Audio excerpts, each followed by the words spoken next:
Well, hello everybody. Yes, I threw in the old modem sound again. It's working again.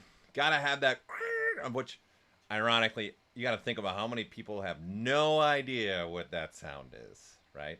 You remember the days that you had to actually even pencil in your time? I remember those days. The good old AOL days where you got 8 hours a month to be on the internet. And I had to log it in. It's crazy. So you wouldn't go over your hourly minute or something like that. That's so crazy, right? That now today we're on the internet probably 24/7 with all the devices we have in our house. Whatever, I digress. So welcome everybody to another fun-filled live Ask ZBrush.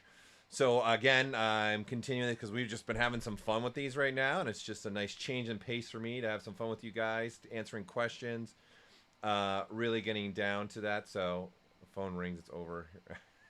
Yeah. Oh god, yeah, I do feel old now. It's become, right, we're at the age now, like, I remember the day. Like, it's you gotta think of, even as old as I am, I have not had internet my entire life, right? That's just crazy to think that. And now, like, my daughter, she knows nothing but always having the internet. It's just nuts. Yeah, the dial-up sounds are just crazy. Hey George, how you doing? Thanks for coming by.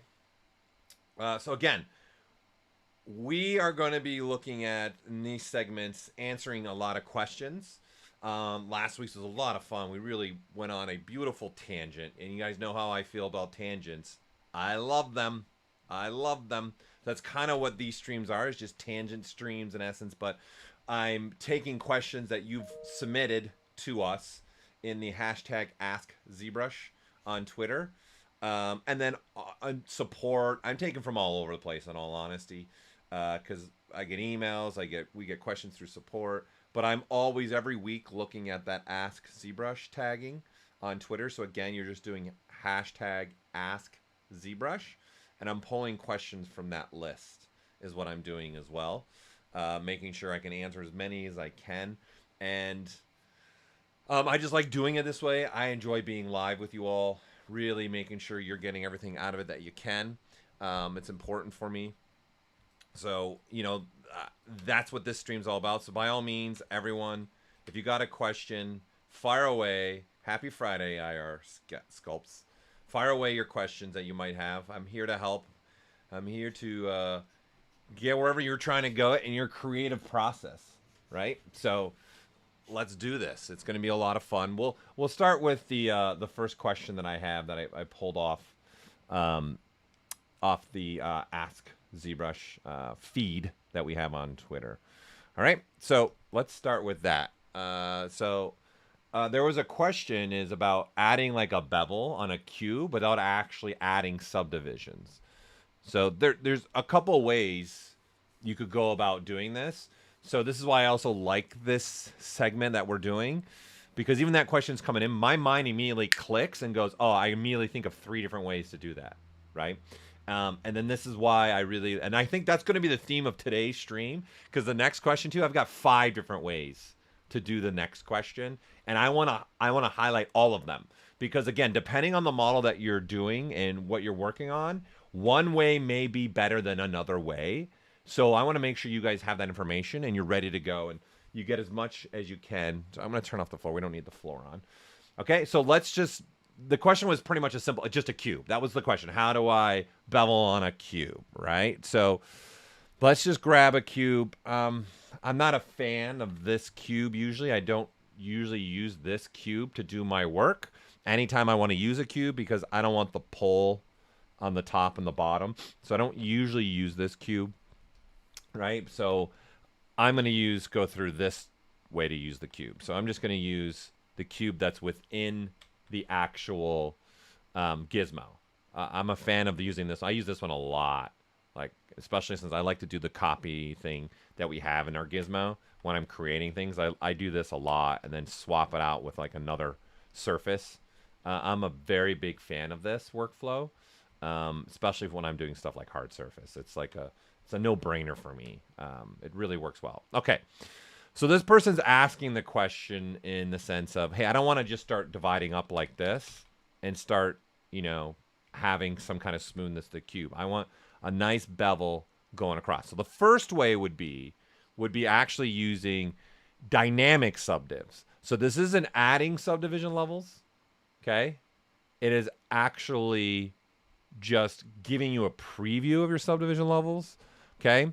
So then as you can see, when I turn this on, it looks like a divided. So you have a smooth division here. So the more I go up, it just looks like we're dividing the cube, right? That's the point of dynamic subdivs, is to kind of show you what this cube would look like divided, right? Without actually dividing it. So we're still sitting at 98 polygons. But if I'm trying to put a bevel around the cube, okay, I would actually get rid of the smooth and turn it off. So in essence, dynamic subdiv is on, but none of the settings are on right now. It's just on. That's it. And I've turned off the main default setting, which is smoothing the cube, right? So we're still just pretty much looking at the exact same thing with dynamic. And the best and fastest way to do this is with this Q grid right here. So if you hit this 1, okay, so let me highlight, let me make sure my head's not blocking it. So this Q grid right here, under dynamic. So you want to turn off the smooth subdiv, so there's no smoothing happening. And then you want to turn this Q grid to start to at least 1, okay? And the beauty of this is this can actually do 2 things. It can do a bevel and it can do a chamfer, right? So then all I do now is change my coverage slider. So the bigger I go, you'll see that I'm getting a bevel now on the cube. We'll turn off polyframe so you guys can see the bevel. It's that simple. Like if I'm looking to get a bevel like this, just on a shape like this, it's a cube or any shape. Please keep in mind though that if you're going to use this, right? What's going on, Zygnot? What? Oh, yes. I was just making sure I can see the red and the blue for me. It was difficult to read. If you're going to do this particular technique and this feature, I wouldn't turn this on for something that has a rounded shape in it at all. Like this is to the question. I have a cube. I want to put a bevel on it, right? That's it. Turn your Q grid to 1 and then change your coverage slider to whatever you want. All right. And what I mean by not putting it on a rounded surface is if we grab, say, something like this cylinder, right? So you can see it's all faceted right here. The only thing that's going to keep it not faceted is dividing, right? That'll start smoothing it out. So, but if you're going to do what we're talking about right now and I throw dynamic on, so you can see it's all starting to get a softer look because this is on. We've got this smooth subdiv, again, that is on. So the higher I put that, the softer this looks. But what we're talking about, the workflow, is throwing on this Q grid, okay? And you'll notice that the faceting will never go away, right? It's going to be difficult to have the faceting not go away.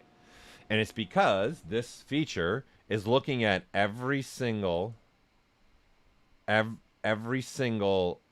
edge that exists in this surface and adding 2 edges, one on the bottom, one on the top. So obviously on a face, right, there's 4 edges. Now there are, let's see, 12 edges now. Hey, Dark Knight from Pakistan. Wow, thanks for tuning in, man. I really appreciate that.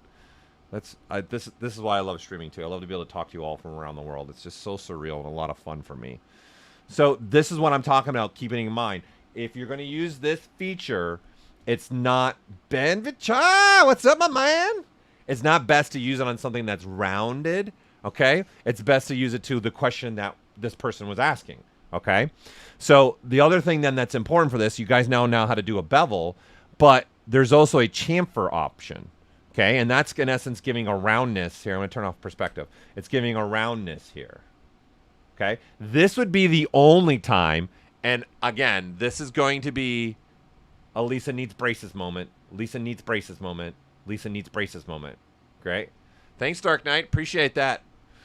Okay, so this, again, is the only time I would change the Q grid slider. There is no need to change this Q grid slider if you're only going to do the bevel option, okay? Because what this Q grid slider is doing is adding more edge looping, right, around the existing edges. So now I'm telling it, add 4 more. So you can, here, let's see, can you get here? Let me turn off, actually, the fill. There. Can you see all the, like, lines in there? All those extra lines are there because I'm telling it to give 4 Q grids. So in essence, it's adding 4 edge loops on each side of every single existing edge.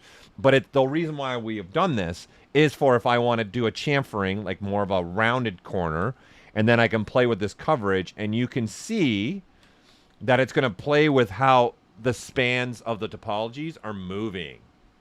Okay? So this is important to understand. So if I go smaller, so you can see more of the spans are sitting tighter to each other, and then there's just the big spans here. So these spans that are right here, they don't exist yet. Okay? So this is how you would do, say, something like that. Okay? And then now the key thing to understand is this is dynamically showing you something, right? So to give you another example here why I'm talking about this so vigorously about when to use this, when not to, is when you hit apply, there, it doesn't add to any subdivision levels, but all that topology is made.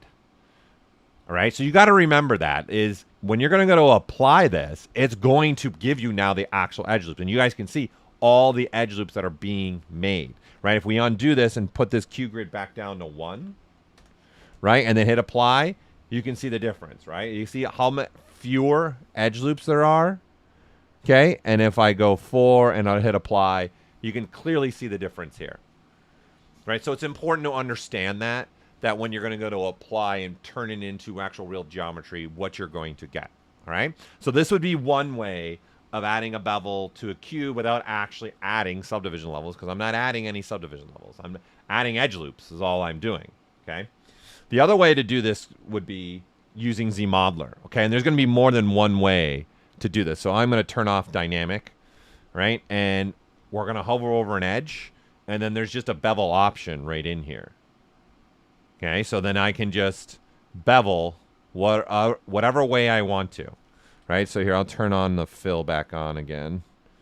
Right, so now, what you guys may not be aware of is how do I know how this bevels around the surface?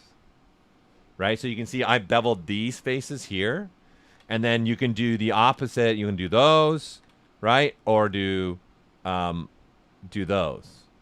There is something that's helping me control, and for me as the user to tell ZBrush, do I want those top faces to be beveled or these side faces? Because I'm sitting on an edge that actually is sharing 2 planes of geometry, right?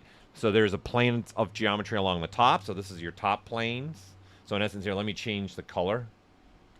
So there's the green, and let's use purple. So there's the green and the purple. If you're hovering over this edge, how does ZBrush know? Do you want the purples faces beveled edge loop, or do you want the green ones? So we had to give you something to do that. And what we gave you is that red box. So that red box, is, in essence, is your face actions too. So when you hover completely over a face, you can see you switch to a face action. When I cover over an edge, I'm in an edge action. But what we're doing is using that box to help control this bevel of what row of faces should be beveled. So I don't know how many of you even knew this, but this is important to understand as well. So right now, that box is on the purple face, and what it is it's a tangent opposite. So what's going to happen if I did this, the green ones are what are going to get the bevel, right? So there's the green ones, right? And if I do the opposite, where you can see now I'm still in edge loop bevel, but now the red box is at the top greens, that's telling me as the user the purple ones are now what are going to get the bevel. Okay? Is everyone with me on that? Let me make sure. Okay, I'm not seeing any action in the chat, so I'm just making sure you're all there. Everyone, give me a thumbs up, people. Let me make sure you're all still with me. Okay, okay. Everyone still with me? Yes. Spigoli. Bueller. Okay. Right, so I'm not giving you guys anything exciting enough yet. All right, so there's another way to do beveling without doing any subdivision levels. Now, another way that I like, also in ZModeler, which I find very beneficial, is that, yeah, we need to look up here. Hey, Chris, welcome back. Yeah, everything's great. Thanks for coming by. So another way to do this, and this is the one I like a lot. I use this one a ton on my hard surface stuff, like a lot. Especially here. Let me make something else here. So let's do something like this. And let's go ahead and insert. Let's get rid of these. And let's insert multiple edge loops. We'll just keep the polygroups as is. Let's do something like this. Okay, so another way I like to do a bevel without adding subdivision levels is with ZModeler, is I hover over an edge and I switch to add to curve. This one I'm a big fan of, and there's a reason here in a minute here why I'm a big fan of this. Okay, so if I click on an edge, you'll see there's like a curve that's being added, right? And I can just click on the edges that I want. In essence, something like that, right? And then I can come down here and then click on these edges down here as well. Right? This is what I'm going to like about this, and you see here in a second. So now what I've done is I'm highlighting, in essence, specific edges. There is technically no way in ZBrush to do like you would normally do maybe other applications, which is selecting a face, selecting edges, selecting vertex. We're a sculpting application. Okay? So, oh, you're bringing the Bueller. Bueller. No plastic. I'll come back to what happens when we, in essence, you're asking when I divide it after the pass bevel. Let me do this one and we'll go back to that one, okay? So now, when I hover over a curve that's there, you can see it says delete curve. So this will allow me to like delete a curve, right? And do stuff like this. So I can add curves and delete curves. Now, what's really good is when I hover over, if I hold the space bar, we can actually turn this to a bevel action. And this is why I like it, because now I can apply a bevel in more than one area and in all over the place. It doesn't even need to be, you know, an edge loop, a poly loop. It's wherever I want it to go, right? So this is where I really love this. So I'm going to switch this back to delete, and let's do delete all curves. Okay, so here's where I'm a big fan of this, okay? Is when I'm adding a curve, especially for my hard surface, something like this, like you're building something like, hey, this is going to be like part of an arm or something like that, or a leg, and it's just this big, long rectangular shape maybe in the design. I like to change up the design a little bit and do stuff like this, and then use this feature to just add an element to it. Oh, we need another edge here. Okay, add an element like this. That makes, look at that. That looks so much better. Lighting's going to catch that so much better too when you guys want to go and render it. So if you look compared to if you just did that, right? To me, the one on the left just pops off the page, i.e. your images, a lot better. Especially, like I said, for hard surface stuff, okay? So what I then do with this, on top of that, clearly what I'm a big fan of doing, from those that have watched my streams before, I'm a big crease guy. I love to crease by old Paul Gaboury, which is not really Paul Gaboury, let's be honest. It's polygroups, right? So now I've got creasing around wherever there's a polygroup change, I've got creasing, okay? So when I go then to divide this dynamically, right? Here's an example where I don't want Q-grid. I want my smoothness back, okay? And then now you get this, right? But what I want to do is I want to control this crease level a little bit. So for me, this is way too sharp. So I'll drop my crease level down to 2. I get a little bit of that. And then I really like throwing these edges creased as well. And for me, it just looks great. Like, it pops a lot better, especially when you're switching to a material that's got more shine. You can see right here, the way that light's catching, in there, is just going to make that piece, I think I got the hiccups, stand out way better. Thanks, IR Sculpts.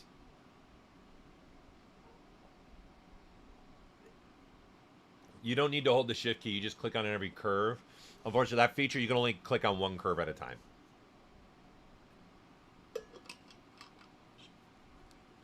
That's it. Okay. I've never tried. Now that my mind is going here, hold on. This might work. Hold on. Let's try an experiment live. Let's try it live. So you could do here, if we selected a brush with curve mode, and it doesn't matter what it is. Let's try this. I've actually never have tried this before.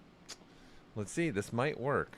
Frame it up by polygroups. Switch back to ZModeler. And then there you go. And then now we should be able to... Yes! See? Look at that trick. Look at that little trick. That's what I'm talking about. See, this is where my mind goes when I'm in ZBrush. I go, oh man, wait a minute. What if I combine a couple features to make something happen even faster? So instead of me sitting here individually clicking, I used the existing polygrouping to put the curve. So I switched to a brush that's in curve mode. It's irrelevant. Doesn't matter what brush I click. I'm just trying to have a brush with curve mode on, right? Of course, you could, you know, if you go to ZModeler, right, and turn on curve mode, you don't even have to switch, and then you can just hit frame mesh, and then there you go. Like, you don't technically need to switch to the brush. I'm just showing in that context to wrap your guys' head around this a little bit, okay?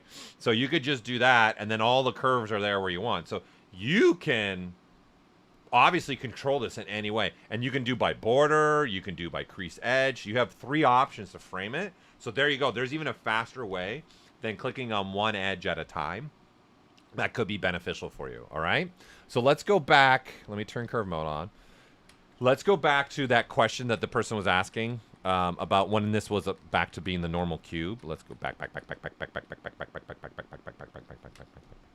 Okay, I'm assuming when you were asking is at this point when we were talking about the Q grid portion, right? So I don't know if you were asking about this when we were beveled. Right? And if you apply this, when you divide, it's going to become a chamfer in this case, right? Because you're getting polygons right here, so that's going to start smoothing out. Okay? So I forget who was asking that question. I'm assuming maybe that's what you were asking. Hold on, let me go back. What happens when you spherize then? I'm assuming that's what you mean. Unless you mean by the actual spherizing of that's in ZModeler, right? If you apply it and you want to spherize it, if you don't want to apply it, there is the spherize here and all polygons, and then this is what's going to happen, right? So we'll go. So this is just trying to now take this cube and become a sphere, but because every edge is being beveled now, you're going to get this. So again, this is why I would not necessarily use this bevel. And this is why I'm showing you guys more than one way to do this.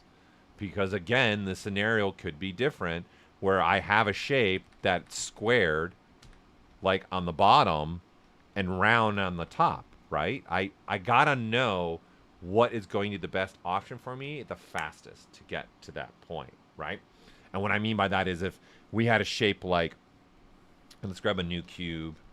Let's do this. Let's do 2 across. Let's do 2 across the X. Let's do something like that, okay? And let's say I made a shape like that, and then now I want to come here and do a face bridging by normals, and let's make it circular as an example, and then now just click and give me a circular shape, right? So this changes everything now. I would not use the Q grid way now on this. This would be an example of where I would now switch to one of the other techniques that I'm now sharing with you, i.e. this one for me would be the ZModeler technique. Because maybe I want this beveled, but I don't want that beveled, okay, as an example. So maybe I throw in some extra edge loops here. I want to put an edge loop here. I'm going to put an edge loop here. And then now I'll throw in a couple more edge loops right here. I'm not going to put a ton. Just put a couple more in here. There we go. Okay. I don't need to save. And then now, when I go do that bevel, okay, with the add to curve, the thing you guys got to understand, I added this edge loop on purpose. And this one too. I don't want the bevel to go to that point or that point per se, right? So adding edge loops here. So I want to go here, here, here, here, okay, as an example. Here, here, right? So when you go to do this, right, you can see where the bevel's starting going. So if I now go all the way to here, you can see this bevel does not go to all the way to there and doesn't go all the way there because this is what I'm looking for, is maybe something like that. Right? So again, another reason why having understanding of more than one technique is going to be beneficial for you. Paul lives to the limit. I do live to the limit. You're right. Okay, so another way, we're not done. Another way to do this, okay, is besides beveling by again ZModeler or the dynamic, you can also bevel by creases, right? So if I crease an edge, so if I just throw creases on this, so now there's a crease going around all this.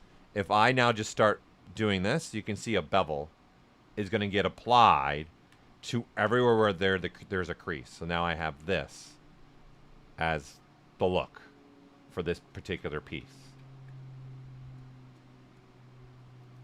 Right? So every single edge that is creased, okay, will get a bevel. So even if if we add another, let's just visually, right? And then let's crease only one of them. And then now just click this, you'll see, See, these edge loops got beveled and these ones didn't because this was not creased, right? And of course, you have the ability to crease even just edges if you want to, so that when you go now and do this, you get stuff like that happening on those faces right there, right? So there is some controls here for you. What are you referring to doing symmetrical? No plastic. The add to curve does not work symmetrically. It's one curve at a time. So even if I turn this on and go to add to curve, it's not working symmetrically at this time, if that's what you're asking. Okay. All right, so there's another way to do that. However, there is even another way. Okay, so I'm going to polygroup this off. Let's flat island this. We'll keep that red. Let's flat island that. Just assign some new polygrouping here. Let's take all this. Let's change this up. This color is matching. Color I don't want to match. Good. Let's take this. Let's make this now one polygroup. Okay, so I've got creasing. I've got polygrouping. So there's a hidden feature, okay, that you guys can use within this crease here as well. Okay, and that hidden feature is if you guys hold the control key, and you can see, I'm down here, or you guys can see my hot keys that I'm holding, this will now bevel polygroups. So it's not looking at creasing anymore. So you can see this is not being beveled anymore. It's only where there are different polygroups. That's it. So that's a hidden feature that it's been documented, and this has been shown a lot, right? This is the way you can go about doing that. Right? So again, it's based upon polygrouping. So you hold control, okay, and you either click on this. If you hold control and click on the bevel button, it's just going to give you this, and then you can keep holding your finger on control and adjust this. And then you can change your width, you can add more resolution, everything you can do here, right? So that is a little hidden trick. Jared Kashevsky, you're in this? Hey, buddy, how are you? It's been a long time. When I use dynamics for clothing, is there a way for it to snap to the surface, female without sliding to the ground? Sure. Yeah, I'm going to get into that, actually. I'm going to get into some dynamic stuff in this stream. Okay? So there you go. There is, what was that, 4 ways to do a bevel then, actually? So we did, without using subdivision levels, again. We did the original, right? We did some dynamic subdiv. We did 2 versions in ZModeler. And, well, actually, and then 2 versions here, so it's 5, right? So there you go. There is more than one way to add the beveling that you might need inside of ZBrush. And again, I think you guys need all this information because when I'm even making my stuff, I never use, okay, this technique, I only use that one to do a bevel or something like that. That's not the case. And you're going to see that again in the next question that we have coming up, okay? So there you go. There's that question that came to us on, again, the hashtag AskZBrush on Twitter. That's where I'm pulling these from, and I'm pulling them from you all watching me right now, firing away questions at us, okay? So there's that one. Let's move on to the next one. Another near and dear to my heart, scribe lines. in ZBrush for hard surface, obviously, specifically hard surface. This one's a big one for me because I see a lot of artists, especially as an instructor and specifically trying to teach people hard surface. You got to let go of when you're trying to make something hard surface. Stop looking at all the beautiful hard surfaceness that there is in a model, okay? You got to break it down into stages and steps. So I break my hard surface modeling into 4 stages. And to me, stage 1 is so crucial and so important. And it's like the blocking out stage, figuring out stage, proportion stage in essence, right? And I see too many times where people are trying to put scribe lines in that stage, okay? Where they're building a model. Like if I take something, let's just take something here that is like a little bit of hard surface. Here, let's take this guy, right? And this is obviously pretty done as far as I can say. Let's say this.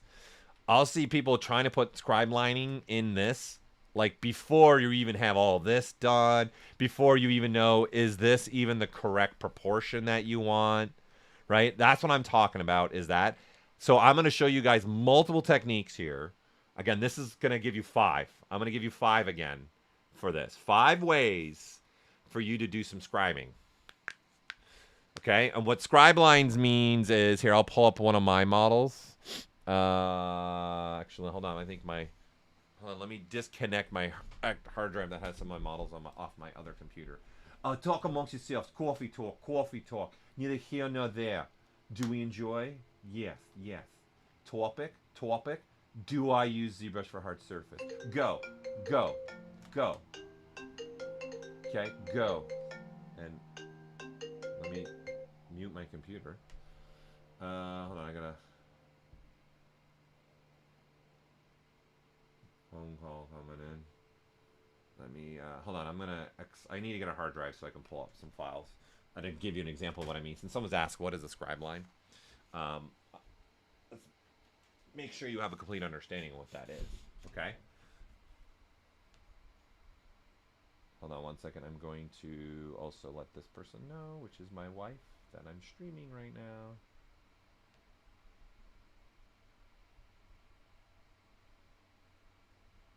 Otherwise, she'll just come to my door. All right.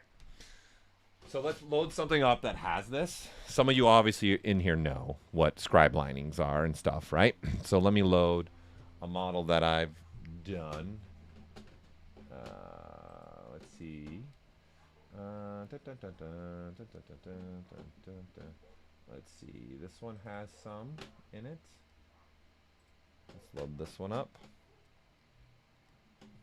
So it's like an, and as I see someone say, it's like an etching into the surface, right? So if I pull this guy up, and this is live booleaned, and let's just go with a gray. Let's turn all the colors off, right? So stuff like this right here. Lines like that and like that, right? Where I want to put a nice little accenting detail. It's also that, when you're doing something hard surface as well, in most cases, you're doing something that also percentage also is very large compared to a human, right? So when if you're physically building something that large, just like in real life, they're doing it in pieces, right? So that's where lines come into play. Okay. So okay, everyone buckle up. Grab it up top. Buckle in, because I'm going to give you 5 ways to do this. And again, every one of them is going to be different for you in the way you're going to do it. In fact, let's even use my wing here as one of the main pieces, all right, to just start looking at some of the techniques, okay? So here is my piece that I made, which is all ZModeler right now. So this is important to understand the technique also that you're going to use and what you want to do with this, all right? So, for example, the first one that I probably will want to show you is using a particular brush when we hold down Control-Shift, okay? So when you hold, I'm going to turn off live booleans right now. We don't need it. So when you hold down Control-Shift, you're getting these brushes here, all right? So you got these abilities here. And one of the brushes that I really love, I'm a big fan of this, is the Slicing Curve brush. Okay, so what this is doing is just slicing across your surface and creating another edge loop, right? So every time I use this, so here if I go across, you really see the edge loop being created. But it's also doing another thing, which is creating new polygroups. Okay, so for me, I don't want the polygrouping to change on this. So what I'm going to do is I'm actually going to mask out the entire mesh. So everything is masked. And so when I slice now, all it does is only add an edge loop. It does not change any of the polygrouping. So I'm not sure how many of you are even aware of that, number one, with this brush. But there you go. There's another little sneaky little trick for you all. If you mask everything out and you start slicing across, right, you can slice and no polygroup change is going to happen. Okay, so then what I want to do with this is add another element. And let's actually separate this. And let's just look only at the back wings right now. Not worried about those front rings. So this is all very low polygon. Okay, so I want to put like a line through here. Right, I want to put some kind of scribe line and maybe one this way if I want to as well. Right, so I'm going to now turn this on, which is our brush radius. So I'm holding down, look at my little menu bar so you guys can see what I'm holding down. Control and space bar, right? Okay, this is in the brush palette is where this lives. Okay, it's right here. And I'm just using the shortcut to get to it. What this does now is does 2 slices. So you can see I'm getting multiple polygroups right now. That's not what I want. So again, I'm going to crease everything off. I want a nice line going through there, and then I want another one at the same side. And what this is doing, it's using my brush size to control the width between there. Okay? So now this is giving me edge loops, right? And then now I can, since I'm low polygon, just go to QMesh, polyloop, and then now just push in, right, what I want to polyloop in, and then you're getting something like this, right? Now, the thing that you're going to have is you guys are working differently all the time, and all of us are, right? And me, myself included. So there's going to be times where you guys have something like, let's just do this, and you've got Dynamesh, so it's not low polygon. Okay?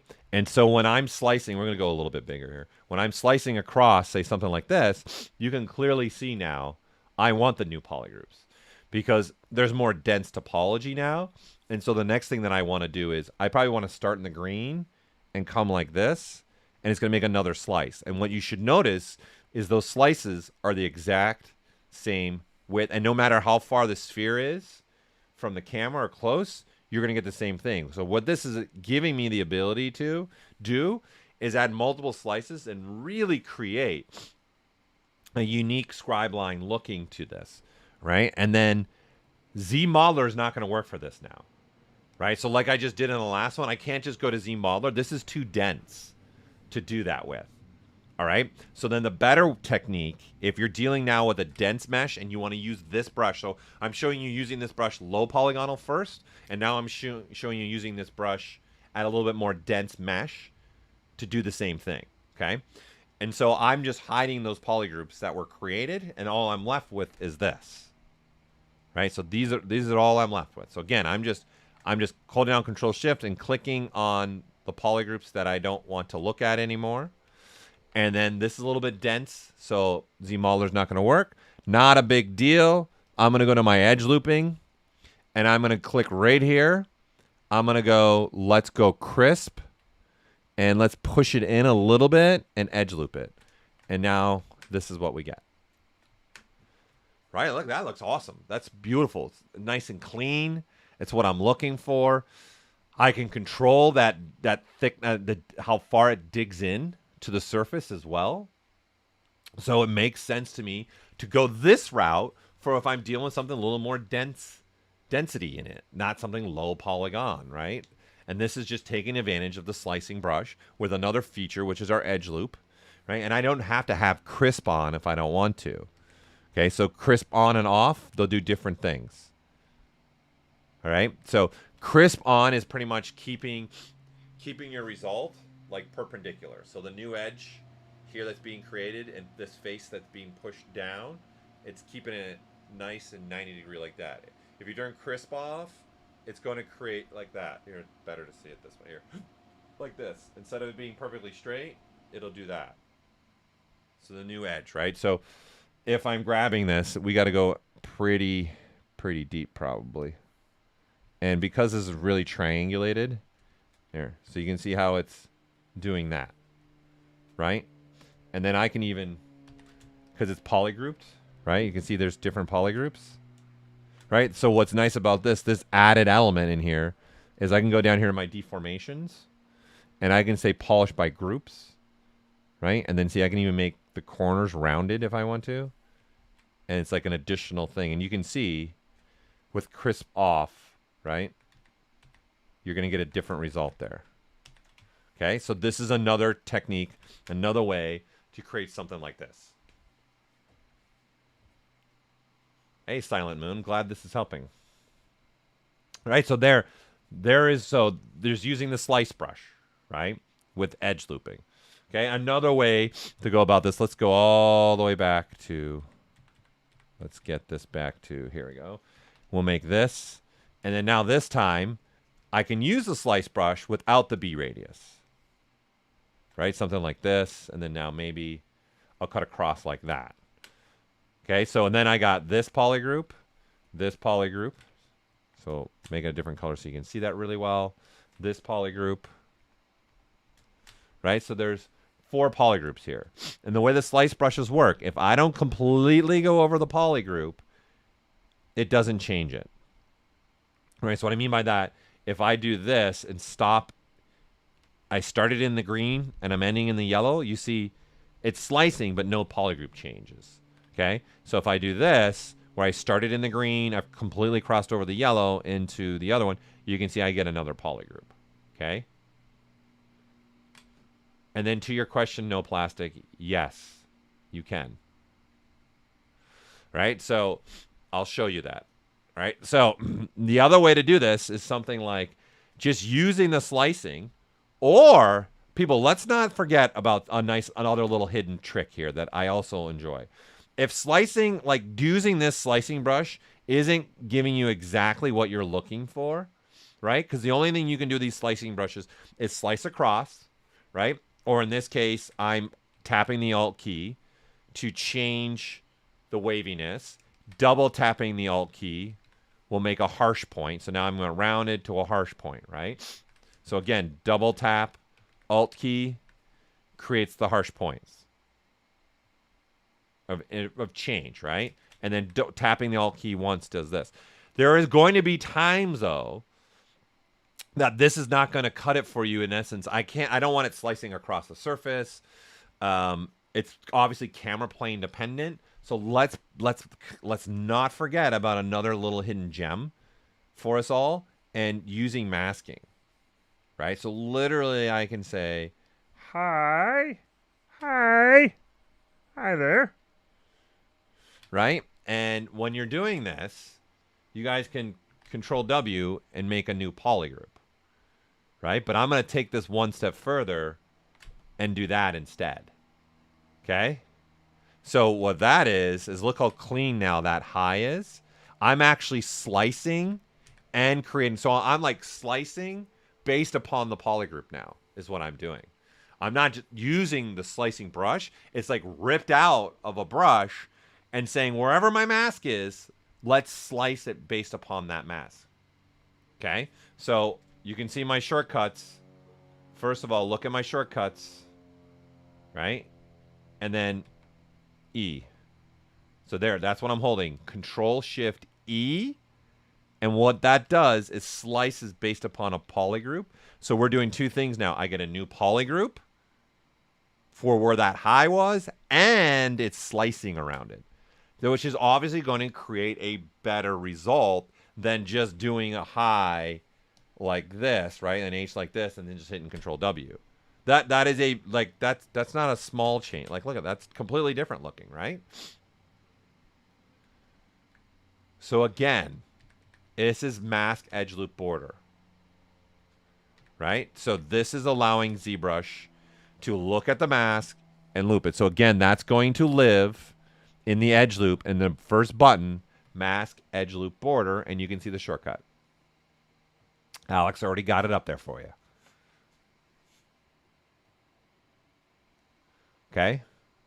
Oh, logo's a whole nother world, Geo. Okay. There's many ways to make a logo. Many better ways. All right, so back to this. Another beveling way would be just simply clicking one button, and that would be panel loops, right? But what I'm going to do is I'm going to turn off double and then hit panel loops. And you can see there are your lines. Like, can't get any easier than that, right? But these, by turning double off, see, it's all still welded. It's all still connected. And especially like whatever industry you're in, this might be important, right? If I'm in an industry where like I'm making something for my 3D printer, I don't want these to be separate pieces. I want this all to stay as one because I need watertight for 3D printing. If I'm in the film world, it doesn't matter. I don't even want to bother rendering the internal meshes in a lot of cases either as well. So, or even in the game world, there's just, depending on your industry, this is going to, to pick on this. So then the benefit of this is you have controllers here. I can add a little bit more thickness and get a little bit bigger beveling if I want it. Okay. So this is just a quick way. Again, but this is a global setting, so it's going to do it to anything that's visible on the surface, right? So if I have a polygroup somewhere else here, so if I have a polygroup here, like this, right? I control W. It's the Death Star, right? It's getting it right there. If I don't want that polygroup to be a part of this, then I need to hide it and only show the sections that I want to do, right? But when you do that, you can see now this one didn't get beveled. Okay? So there's another way, right? So we've got now a slicing way, right? Can be used on low polygon, high polygon. We've got now panel looping is obviously an easy way. Just a single click, one thing, you're good to go. All right. And now let me show you another way, which is more of a sculptural way of doing this. Okay. So let's go ahead and re-dynamesh this. Let's give this a lot more topology because I'm going to show you now a sculptural way to do this. And one of my favorite brushes for this is the chisel brush. I love this brush.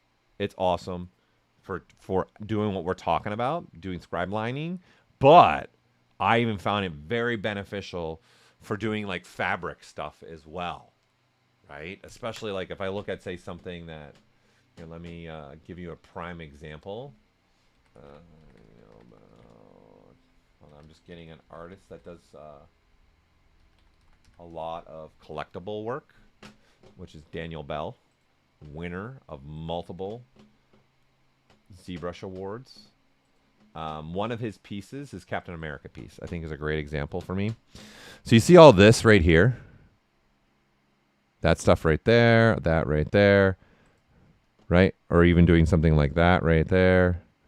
Okay. All of that can actually also be done with this brush. So like this part right here. Actually, the next couple techniques can be done with this brush that I'm about to show you. See all that right there?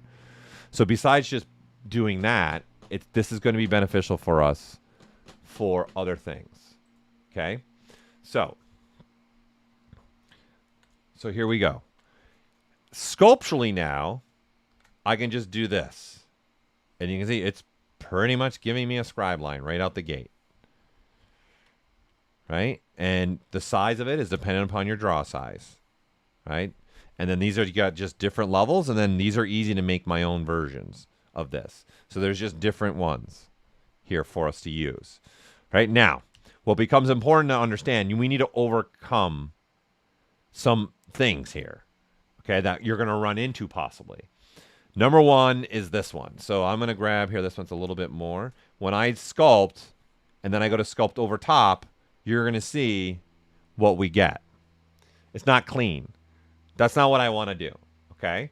So there's the first thing I got to figure out. Okay. Is there a way for me to solve that inside of ZBrush? Clearly I'm bringing this up because there is a way, right? So that's one thing that I'm going to need to solve. Okay.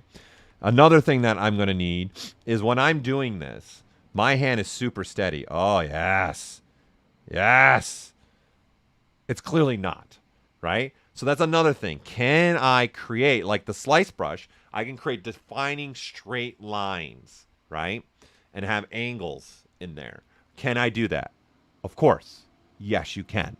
Another thing that comes up when I'm using this sculpturally is I'm going to, plenty of times, start going across like this, and then now I want to continue the stroke and do this, right?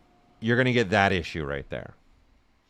Okay, so that's the third thing that I want to solve. And then the last thing that I want to solve is, this really isn't necessarily a problem. It's more of just the way ZBrush works, right? My hand, right, has pressure sensitivity. So if I push harder, I get a different stroke than when I'm lighter and then when I'm harder. Okay, so if I'm going to use this particular brush for something like special like this, scribe lines, I definitely want to get rid of the pressure sensitivity. So let's just start there. So we got 4 things here. In essence, I'm showing you this brush, and now I'm turning it into a bevel brush is what I'm going to do. So clearly, people, I would do this, what I'm about to show you, and just save this out and call it bevel chisel or chisel bevel. And then I've already got this all saved and ready to go. Okay, so the first thing I'm going to do is get rid of the pressure sensitivity. So on the brush palette, okay, we have pressure sensitivity tablet pressure here. This particular brush is using these graphs for its pressure sensitivity. And you can see the sizing graph has got a ramp. Okay, so the graph all the way to the left is soft. If you're only pushing a little bit, all the way to the right is when you're pushing really hard, what does it do to the size? I want no change in size, regardless if I'm pushing hard or pushing soft. Okay, so I move this all the way to the top. And then now if I come back to this, this is me very soft, very, very, very soft. This is me very, very, very, very, very hard. You can see soft, soft, soft, soft, soft, soft, soft, soft, soft, soft, soft, soft, soft, soft. There is no change there now. Great. That one's good to go now. Now we've got that ready to go. Okay, that get rid of the pressure sensitivity. The next one is this, right? Which I see somebody's already thrown it up there. That is creating a morph target. So if you store a morph target, this is going to give you the ability to do that now. So now we, in this particular brush, okay, is going to allow, and this is not with every brush. This is only with this brush type, which is a single layer brush. So any brush type that is single layer, adding a morph target is going to give you this ability. Okay, so now I can just go over this as much as I want, and you can see I get nice, clean results. Okay, the thing to remember, though, when you're doing a morph target, okay, is it's one morph target per mesh on only one subdivision level. So I'm sitting at level 4 right now. Okay, you can see up here, I'm sitting at level 4. So if I go down a level, all the way, let's go all the way to the lowest, you can see the morph target is no longer available. So if I'm going to start sculpting over this, okay, your morph target isn't going to be giving you the ability to do this because you're not sitting at a point of interest, right? So you want to, when you're creating a morph target, it's on one. So just have that, make sure you're remembering that. Morph targets are only created per mesh, one subtool at one levels where you create it. Okay. You're asking the difference between the tablet pressure, I'm assuming. You're asking the difference between this tablet pressure and the one that's in preferences. So there's 2. So when ZBrush first came out, okay, it was pressure sensitive. But what we were doing is using these settings here, right? Where you guys had sliders that would control the sensitivity based upon your tablet and what your tablet's doing with inside of ZBrush. As ZBrush evolved and the brush system kept evolving, getting more powerful and being able to do more things, we were like, I would like to have maybe a little bit more control to the sensitivity and not just be a slider. So then that's why in the brush palette itself, you've got graphs that you can just keep adding points everywhere. So they're the same thing, except you have way more control here because it's not just a slider. It's I can, at any point in time, not only can I just do this, but I can add points like this, right? So this is like a variation now, depending on how, right? And then as I'm stroking through it, it's going to keep going through that and give me, see, that kind of variation. So see how you're getting a nice transitional thing? This will also help with that because I have complete control here of where I want that pressure sensitivity to actually kick in, depending on how hard I'm pushing. Okay? IR Sculpting are asking, can you stack morph targets on each subdivision? No, you can only have one morph target on one subdivision level.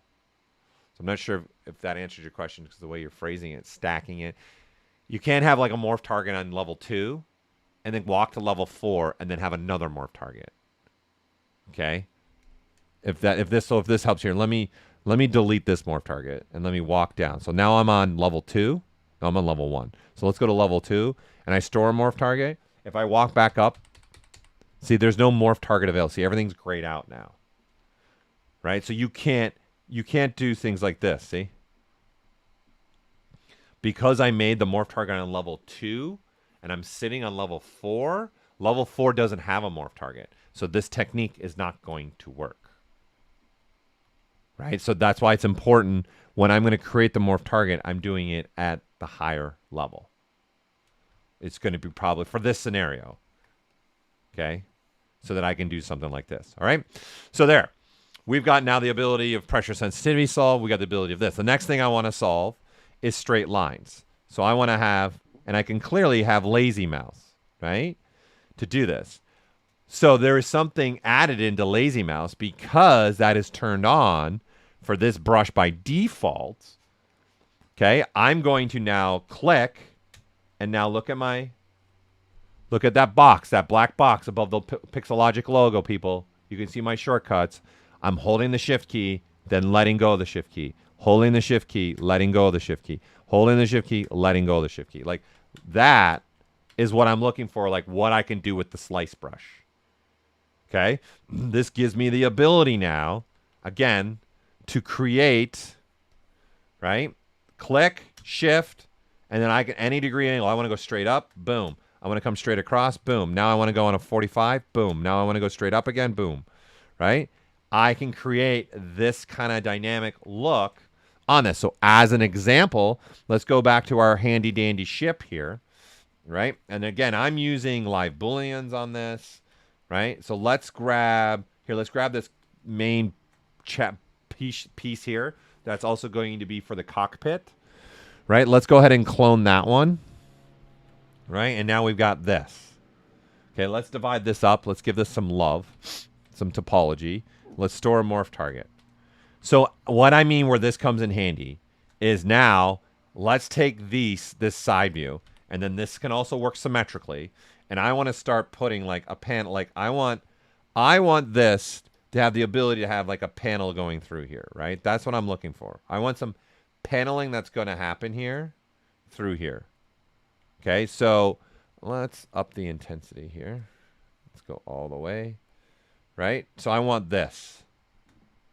Okay? But I want to now follow, in essence, the sculpt that I've put here. Now, that's where this technique that I am giving you comes into play for me to just follow kind of the sculpt that I have through here. And I'm going pretty deep just so you guys can visually get a gauge of how this is going to look, right? That now looks very different than what we had. If we're just looking at like that, this is very different. So this is a sculptural way for me to add some scribe lining through my design. And then the beauty part about this is because I'm dealing with a morph target, you can even erase, right? So here, let me brush. See, there we go. The morph brush. You guys, oh man, I don't like what I did there. You can erase that line or maybe make it, no, I want to actually do a half line. And maybe I don't want this anymore. And I don't even want any of this anymore. Maybe I want to do something like that. So this opens up a way for me now to continue this process, right? And go back to my chisel. And then now maybe I want to go from here to there and then there to there. See, but you got to make sure you have the right brush size. Okay? So this is a nice workflow to be able to do this, right? So now we have, I don't have to worry about pressure sensitivity. Morph target helps me keep everything on the same line. Now I can hold the shift key and let go of the shift key to get straight lines on this, right? this becomes very handy for me. Right? So the last thing that I want to talk about with this one, let's undo all this, is when we're going around a shape. So obviously a spherical shape like this, right? And I want to start going around and be able to not see that happen. Right? Because I'm going to maybe make a scribe line that's going around this sphere, and I just want to keep going around the sphere here. Right? I don't want these points of interest. Right? Or you're doing a scribe line that actually has, you know, some kind of waviness to it, right? And I want to just continue this. And at the best I can, I want that to stop. Okay? So here's how easy this is going to be for us. Because we're using lazy mouse, we've got lazy snap ability. Right? So this is a feature. I'm going to put it at 40 for now. It's kind of where I like to live with this feature. This feature is now telling ZBrush, when you sculpt like this, right? And I do say something like this. When I pick up my pen, remember this last stroke that happened, where it was on the surface and what it was, the depth of it and everything. Remember that. Remember what that was. So now I can actually continue on drawing, and we would never know, right? So if we go in close here, let's go in close. We will never know where the stroke began and where it finished, right? That is what I want to solve right there. So that's what this slider is helping us do. Okay, so if we make a stroke like this, and then now this is the last one, if I get somewhat close, right, I got to get close enough that ZBrush is going to look at this snapping distance. So let's turn this all the way up. Okay, so I'm going to turn this all the way up so you guys can really see. So when I do that, I'm going to come right about here, and you'll notice, see that red line? See where it's starting? I'm going to go slow now. Boom. See that? I don't know how well the stream's going, so I'm just going to do that again slow.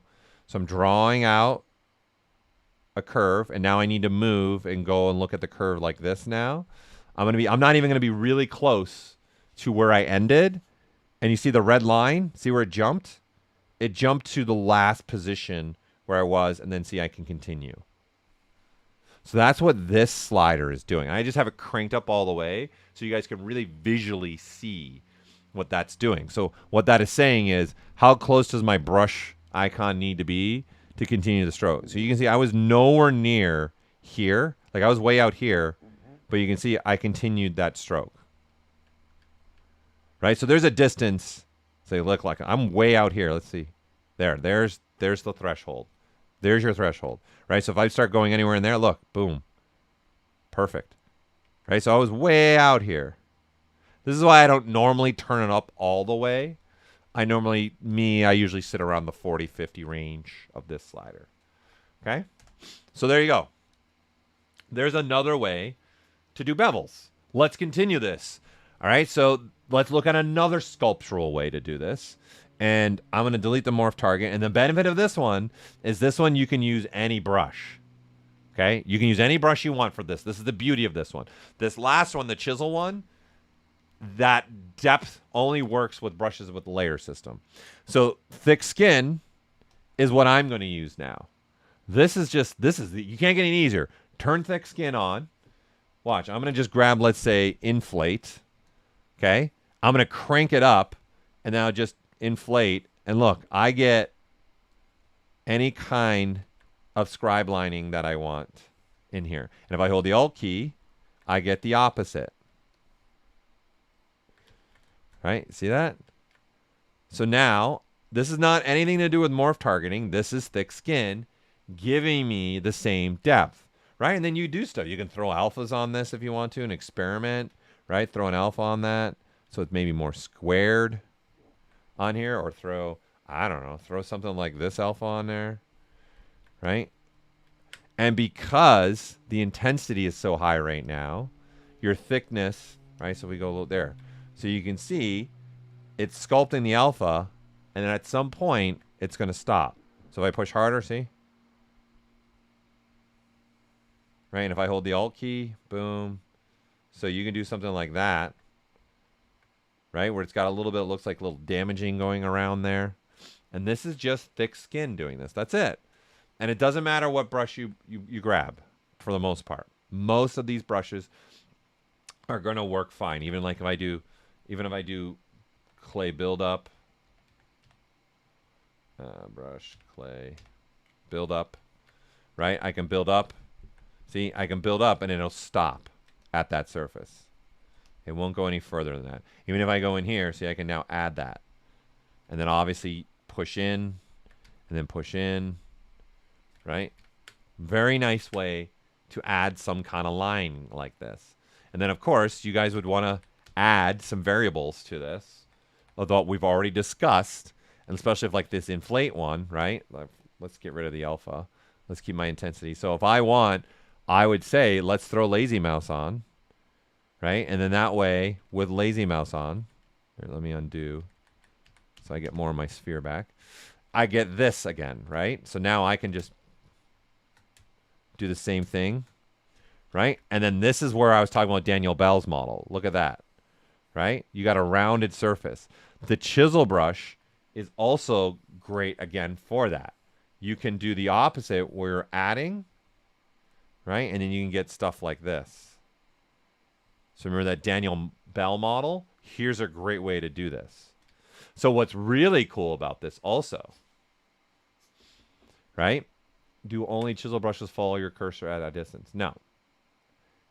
Lazy mouse, any brush with lazy mouse turned on and you're using the shift key thing, wherever your cursor stops, it's going to give that mode, right?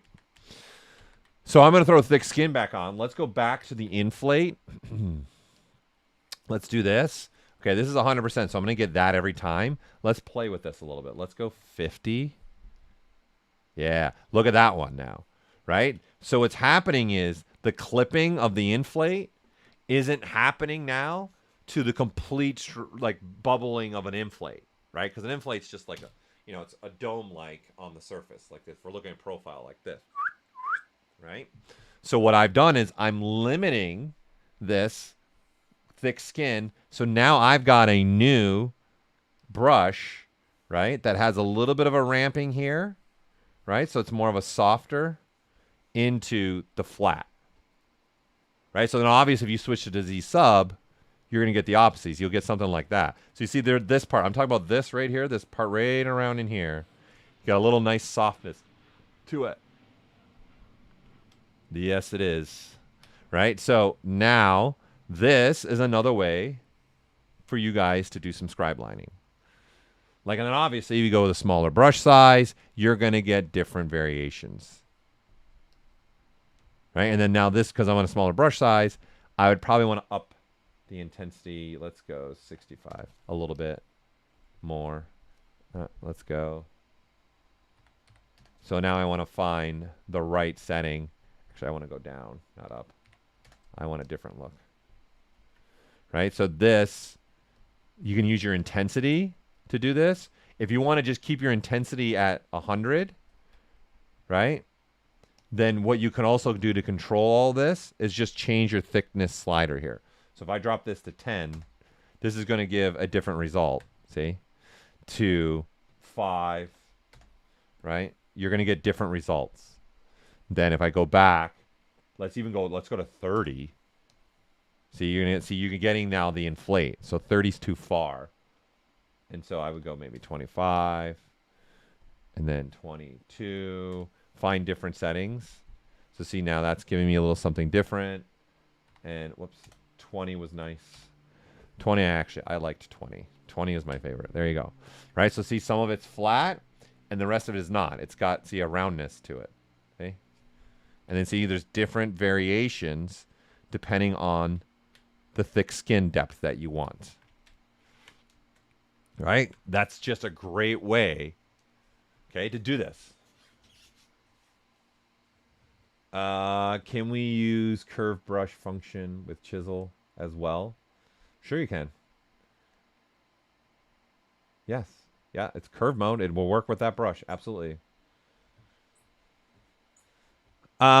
The pressure sensitivity, you probably would want to. Again, yes, because if I'm lighter, see, I'm not digging in as much. So yes, you would probably, if you're trying to do this, right, where you're making, in our case, we're making a bevel brush, right, for hard surface with inflate, with thick skin. So I'd probably, yes, get rid of that, again, pressure sensitivity. See, this one's using the global settings. So you see how this button's on global settings? So this one is using these settings, right? So you can turn these on, then turn all these off, and then save out this brush and call it inflate bevel. Now, the other thing that I really like about thick skin as well is this. I can change my thick skin to 0, right? And let's even just grab clay buildup, and I can literally erase also. So I like this about thick skin as well.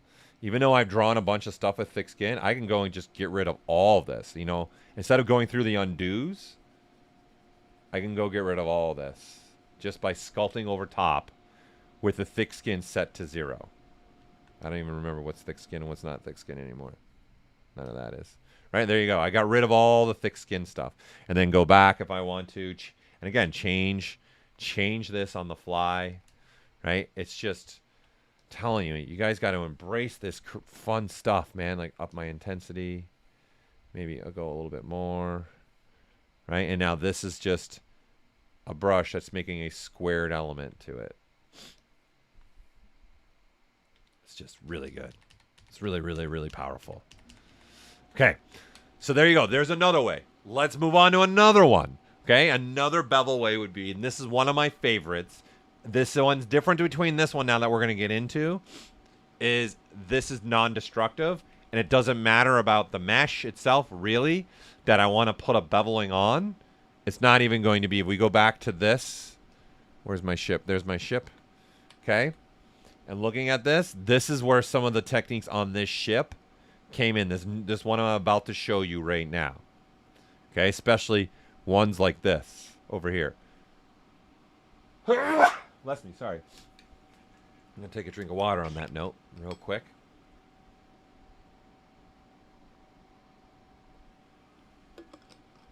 Okay. So, where this comes, let's grab the main body. Especially, you know, see that right there? See that nice, this beveling right there? It's not actually in the model, right? So if we clone this, okay, this is the main body. You see it's gone. And you can even see this is very, very, very, very low. Thank you for the bless yous. Appreciate it. And the gazoon tights. Okay, this is a very, very low polygons. It's only 90. Okay, so the last technique I showed you, it's not going to work unless we divide up this mesh. And I might need to divide to millions upon millions of polygons, right? The slicing one could work. But again, it's density works. So obviously ZModeler could work here. Okay. The thing though is, again, the right scenario, the right feature to use, the right scenario for the right piece, right? I would not use, probably for me, I would not use ZModeler on this. I wouldn't use the slicing on this. I wouldn't use any of those thick skin chisel ones in this because I'd have to divide up. And that's not what I'm doing. I want a very specific cut into the surface, and I want angles happening through here. I want something very specific happening here. And I don't even know yet until I put it in and I see what the rest of my shapes here, right? I'm not going to know what I want. So here's how I would do this. And this is, people, this is a game changer for me. This one's a big one, okay? The first thing I'm going to do is I'm going to create another subtool. It's not really relevant what that subtool is. It doesn't matter, okay? And it's not a projection either, Chris. You're going to see it right now. Okay? What I'm going to do is let's just append something. And again, it's not even relevant. Here, I'll just put a ring 3D. Okay? And this is another subtool. I'm going to move this subtool inside the mesh so we don't even see it. So this is technically sitting inside.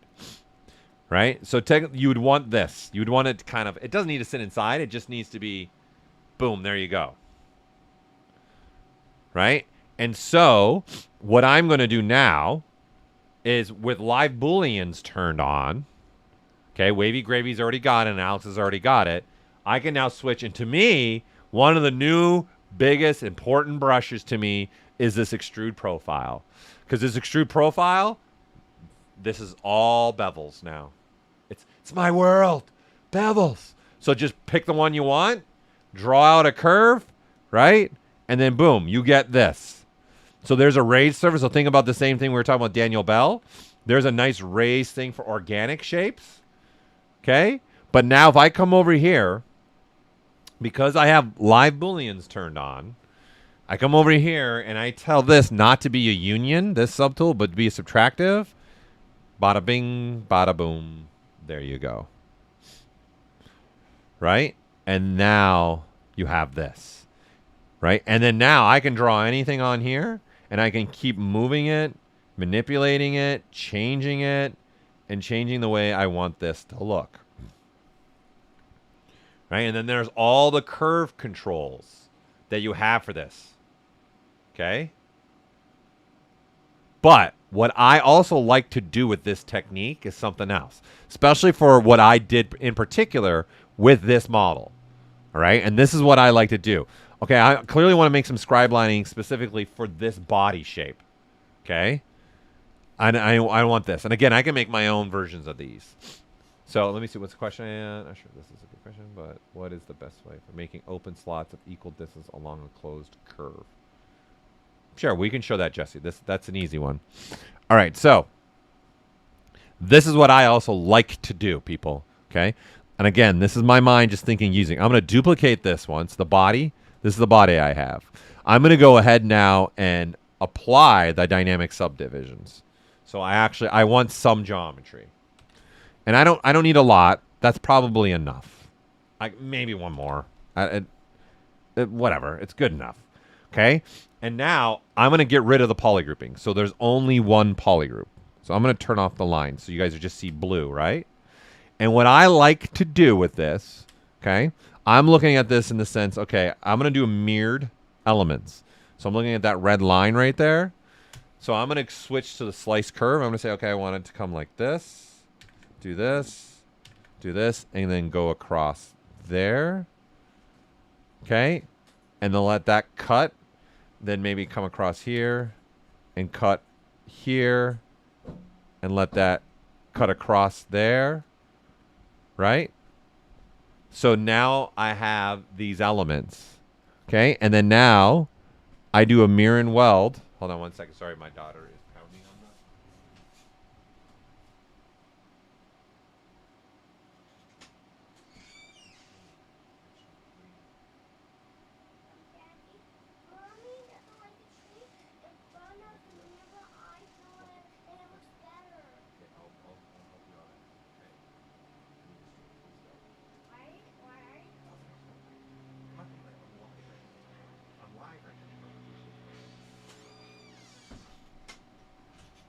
Sorry, she wouldn't have stopped the pounding if I didn't answer her. Okay, so I do this technique, okay, because this is based upon the mesh that I want scribe lining to go on, right? And then now I just go to stroke, functions, and I've made polygroups, and I just frame it. And now these are my cut lines, and now I just tap, and then there's my scribes that I have. And then now I just split this off. Okay, because I don't actually even need now this duplicated piece anymore, right? All I care about is these pieces. Turn back on my low polygon one, and now turn this to a sub, and then there you go. Right? So I'm reusing the shape that I already had to get kind of where I wanted to go with this.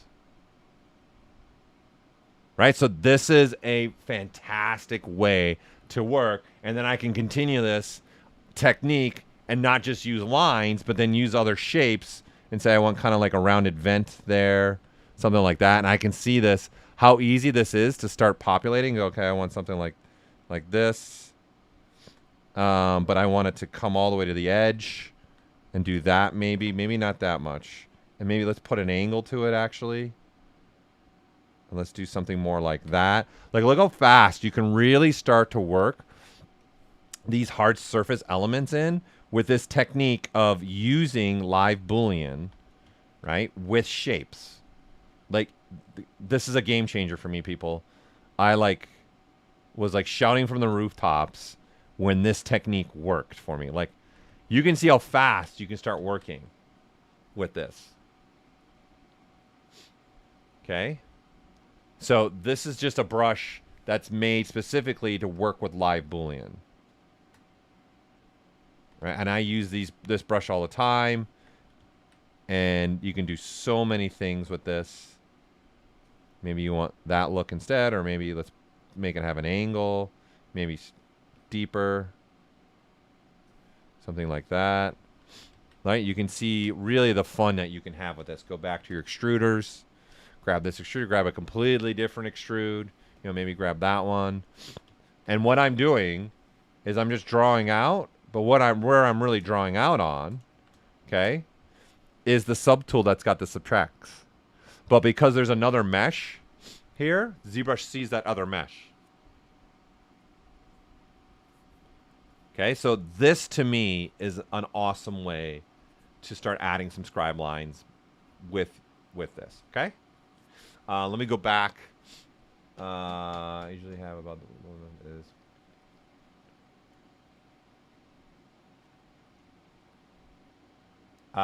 So Alex, to your question about transitioning from polished, are you talking about when you actually apply the Booleans? Is that what you're asking? Then Chris, you're asking, I'm asking can what you just showed be saved as a loaded startup created function or feature? What do you mean? You mean like having live Booleans turned on, already having the meshes? Chris, can you add a little bit more to your question? And let me answer Jesse's question. So Jesse, answering your question about having spatial gaps, okay? Just grab here. I'll just grab anything. Let's just take a cube, okay?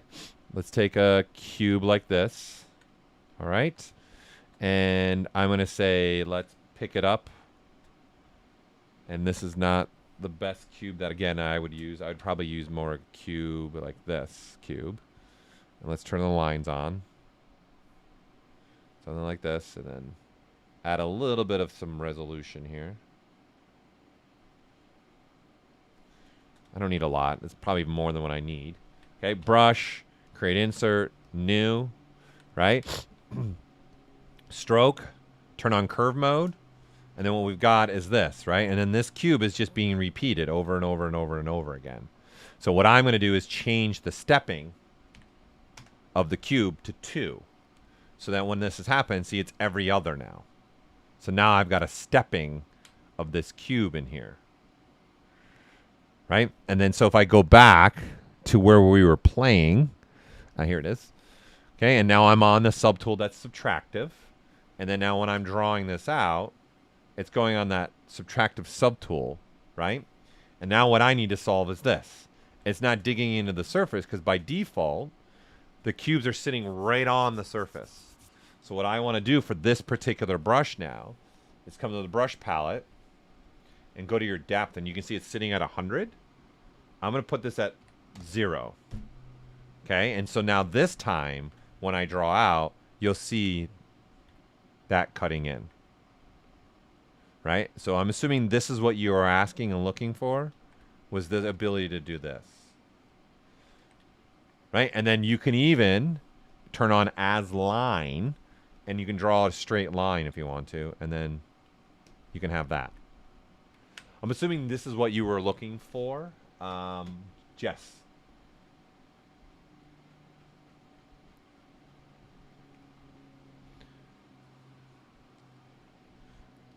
When we're adding scribe lines, after adding them, adjusting and moving the entire line is different positions and directions. That's just grabbing the curve and moving it. Okay? And then to your other question, to Alex, the best way when you want to maybe smooth the transitions, honestly, like say, like these, let's even take this right here. I don't like the transition of those. Right? So when you go to apply this, so and there's multiple ways to apply. I'm going to just keep it in the same subtool. Let's do this. Okay? And I'm going to go this, and I'm going to apply the booleans by dynamic subdiv, because I've just turned on dynamic subdiv for one of my subtools, and let this go through the process of creating the result. Okay? There is ways to do some beveling with this particular scenario here, but I want to talk about, you asked about the transitional part. Okay? So I'm going to show you something that I like to do as well.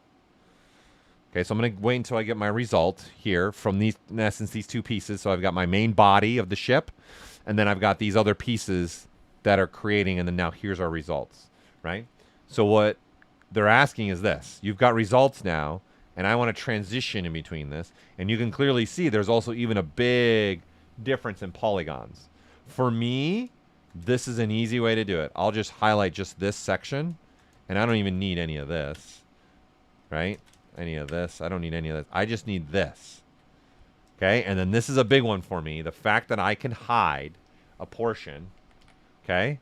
And then I'm going to turn on Sculptris Pro now and go with a smaller brush size, and then you can just smooth between the transitions. So I will do this a lot. Okay? And obviously the larger you go, right, the different type of smoothing you do. Right? So this is a way that you can kind of smooth through transitions as well. Okay? So obviously, if I was going to do this, I don't like all the triangles. I would have had this model be a little more dense. I would have made this have more density than what it does. Knowing that that's what I'm going to want to do down the pipeline, I would have taken the time to say, forget this edge loop and this edge loop and this edge loop. Let me just insert multiple edge loops along here. Just so I have more resolution that I can play with when I'm going to go and use it for, right? When I'm going to go sculpt on it with Sculptris Pro. Like this is now going to give me a different result when we go and want to sculpt on it, especially with Sculptris Pro. We want to have those big, huge triangles. So that's important to me to have that. Oh, I turned off Live Boolean. Hold on. Let me turn Live Boolean back on before I click on this.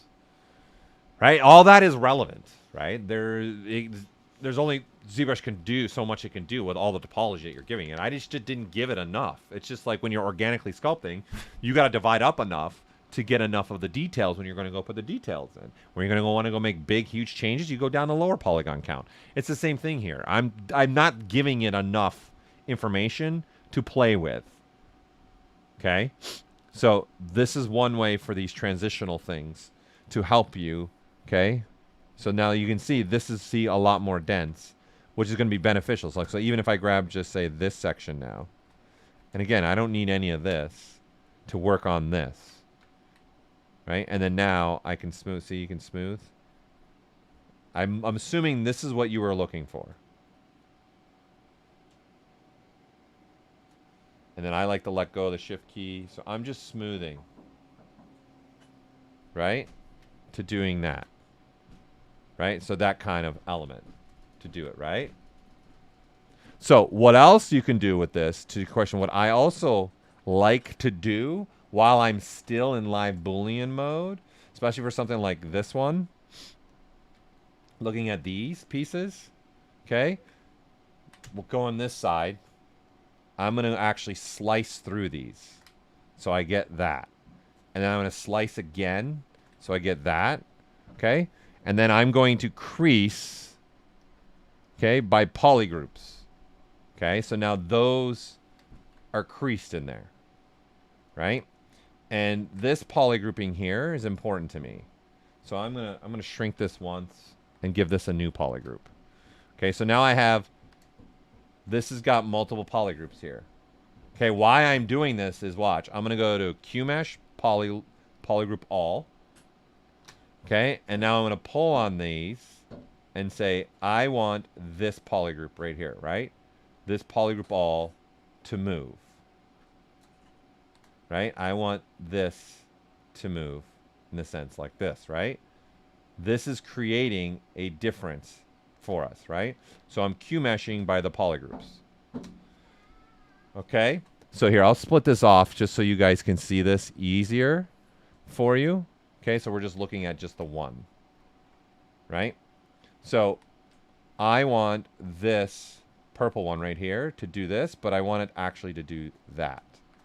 I want that to happen to these circles. Okay? So, again, I've got a new polygroup here, which is the purple one. I'm going Q mesh by polygroup, and then I'm holding the shift key. And that's creating a bevel there, right? And right now, it looks like nothing's happening. But if I move, you can see, you can create something like that. Right? So moving the shape, you can watch that bevel come into play now. You can go that route. Or if you wanted to, you could even just mask off like this, right? And then just watch, just move that edge to create different looking bevel. And then you're watching that change and that shift happen. Okay, so hopefully that helps you answer that question as well for you. It's possible remesh while keeping the edge intact as more than that. It all comes down to, I would definitely, when if you're trying to remeshing this, polygrouping is going to be your key friend.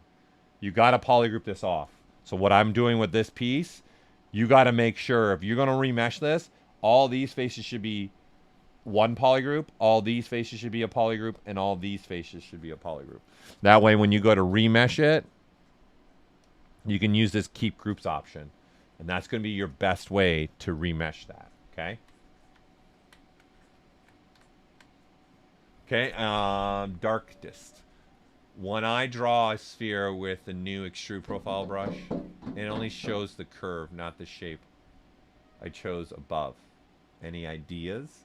When I draw on a sphere with the new extrude profile brush, it only shows the curve.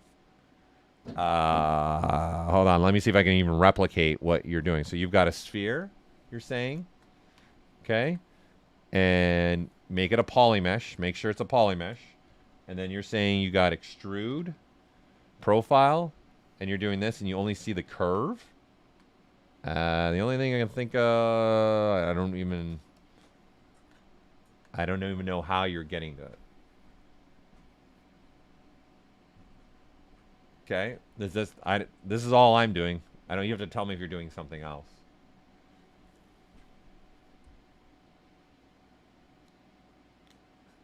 Okay, and doing a closed curve, I would not use this brush to do a closed curve.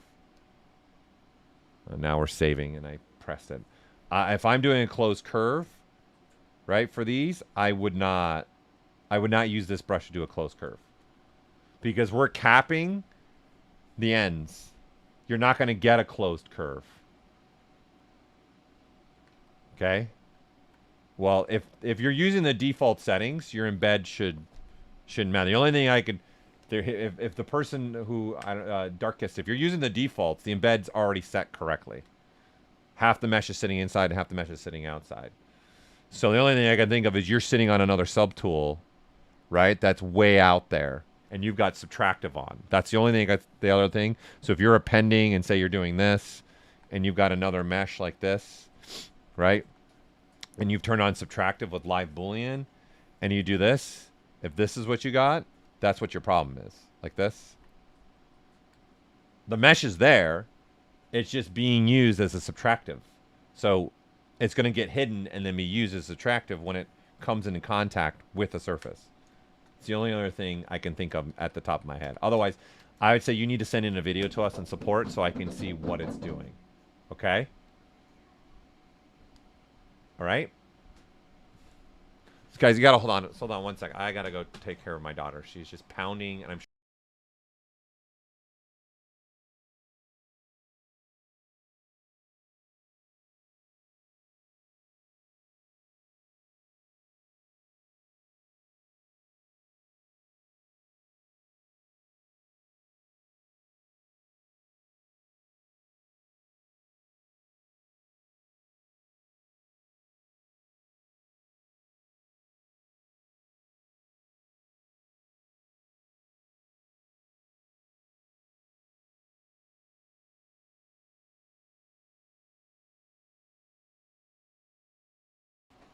Sorry about that.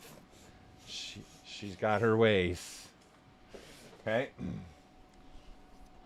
Okay, so there you go. There's the multiple ways of beveling. We've been talking about this one for a while, right? Okay, there's all your options for you for that. And again, it comes down to what you're trying to make and where's the right technique to go. Okay? If you're going to try and pose your characters, then transpose is the best way to do that in the plugins. Using the transpose master is going to be your best way to do it. If you're trying to pose multiple subtools, that's one of the ways. Your other way would be using the gizmo. Those are the only two ways you can pose with inside a ZBrush on multiple subtools, if that's what you're asking. Okay. All right. Let's take one more, another question here now. So how to merge vertexes in ZBrush. This one's a pretty easy one. Okay. It's ZModeler is going to be the answer. And it's going to be the easiest way to go about doing this. So if I want to merge any of the vertex points, I would switch to ZModeler and then hover over a point. And then now you have the ability to stitch, number one. Okay, so you can stitch things. You can also bridge points here, but the stitch is what you're going to be looking for. So you click on a point, click on another point, and then it merges it. Okay, and if you're clicking across points like this, where you end is important. Okay, so there's the stitch, 2 points, and then there's to the end point, to the midpoint, to the start point. Okay, so midpoint means when I click the first point and click the second point, it's going to make the points be dead center between those 2 points. This is important because maybe I want to have these faces like this where I want those to be dead centered along here, right? So that's the difference between these options. End point is the first click, and then the ending point would be the second click is where, so that first point gets moved to the second click. And then it's the opposite for start point. Okay? So if I'm going to click the first starting point, and when I go click the second point actually gets moved to the first point. Like, this is going to be the best way for you to, in essence, I see your point. Thanks, McBubbles. To merging a vertex point. There is also, in geometry, in modified topology, there is weld points with a slider. Okay, so let me turn on the magnifier. So there's merge points with a slider. Okay? So you have those options there for you. So this is answering that question. How do I merge points? So you can do it by hand. This is a global setting, okay, that has a slider. So we could probably, maybe, I don't even know if with this, I'd have to go get a mesh. Okay, that would do this. So there are your two options. So one is locally and one is global. This is a global setting that's going to happen across the whole mesh. Look for points that are close to each other. But ZModeler is going to be the best way to weld your points. All right? Any questions about that? Pretty simple. That's a straightforward question. Doesn't take long to explain it. All right, let's move on to one more here. Let's now move on to a superhero cape with dynamics. Okay? So I'm going to grab a mesh here. Let's start with the male figure here. All right, so I've got a mesh here that's a male figure, and I want to put like a cape on him. Okay, so this is pretty simple. A cape's pretty simple, right? It's not too difficult, especially with dynamics now.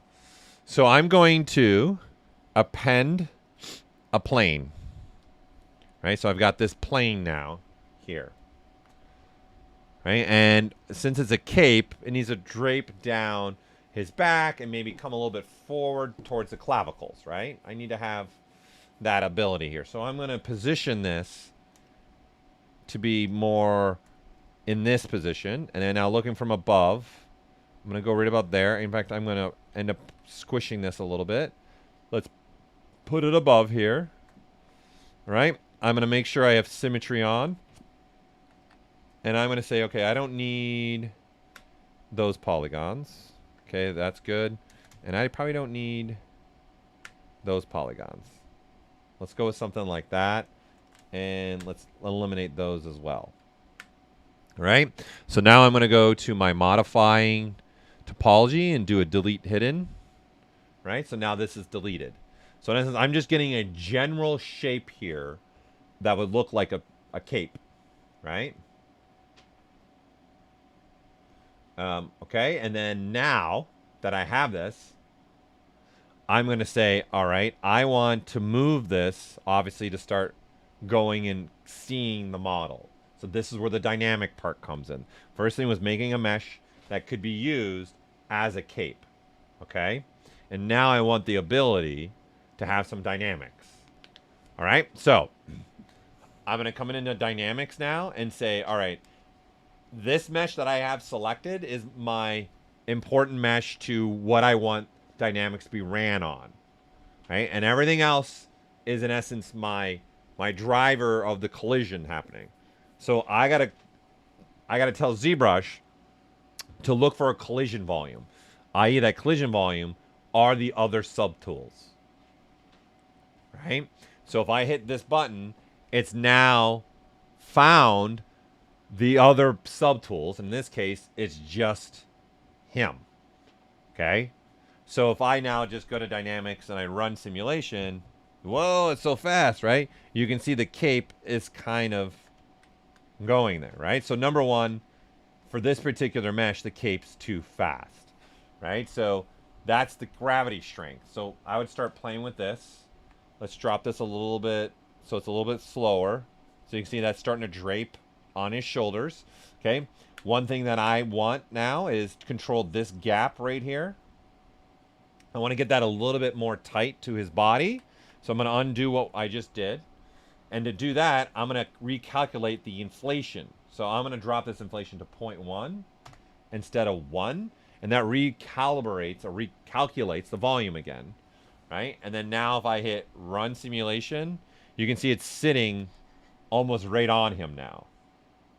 Okay? So that's what that inflate's going to give me the ability. Do I want to have a little bit inflate? Maybe, you know, looking at this, I'm going to go a little bit more. I'm going to probably go in the 0.3 world, I think, for this. Run that and see. Yeah, that's a little bit more. That's there. It's got a little bit of gap, okay? And the reason why I'm going to do this is if I'm doing a cape, the next thing I want to do is turn it on and say, what does this look like smooth? So I'm turning on now my dynamic subdivisions, right? So when I go run this, right, you're going to get a smoother result that starts looking a little bit more like a cape. Okay, so I'm going to do one other thing with this dynamics. Okay, I'm going to tell it I want some thickness too because it's cloth. It should have some thickness, so we'll make it a relatively thicker piece here, right? So now I have a geometry piece that's got some thickness. It's being smooth, so it's a dynamic, right? The dynamic is smoothing and giving us some thickness, all right? And I'm going to say, instead of coming here and running the simulation, okay, I'm going to use something else. I'm going to use the transpose cloth brush, right? And this allows me to just, as a user, go and say, okay, right about there, and do this, right? And you can see as I keep going, it keeps falling down the body. If I keep pushing, see, it keeps colliding with him. Right? So I want to take over control in essence. Instead of just having a button press and having that fall to his shoulders, I'm taking over control of this. Right? So the other thing that I want to have happening here is this is a cape, right? So it's cloth. So it's going to, like my shirt, it's going to, you know, collide with itself in certain areas. Because we're in the world of 3D, that colliding is going to allow the geometry to go through itself.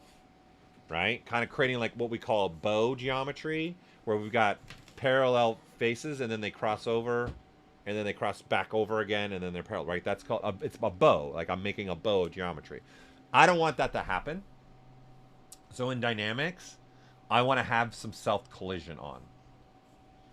right? So I'm going to turn on this self-collision because this is important to me, right? And then for a cape, this is probably good enough. I don't need really to mess around with much else in dynamics.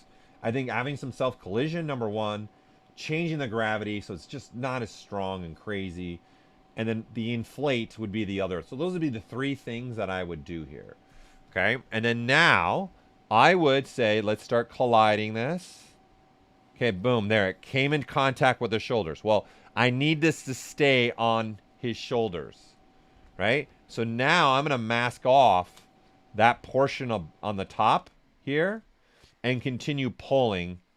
And you'll see that this is staying stationary. It's not moving, right? And then now I can start pushing in, right? And I can start just moving the cape around like this. And then now I can say, okay, I like that. And then get more extreme. And then, okay, I like that.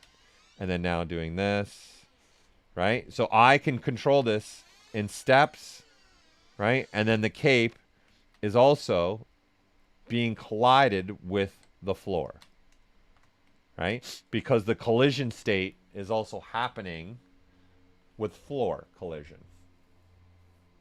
So I've got a self-collision on itself, and then I've got a collision with the floor. And then now you can keep doing some more tweaking, and then now I've got a general spot, and now this is where I would switch to some of our cloth brushes.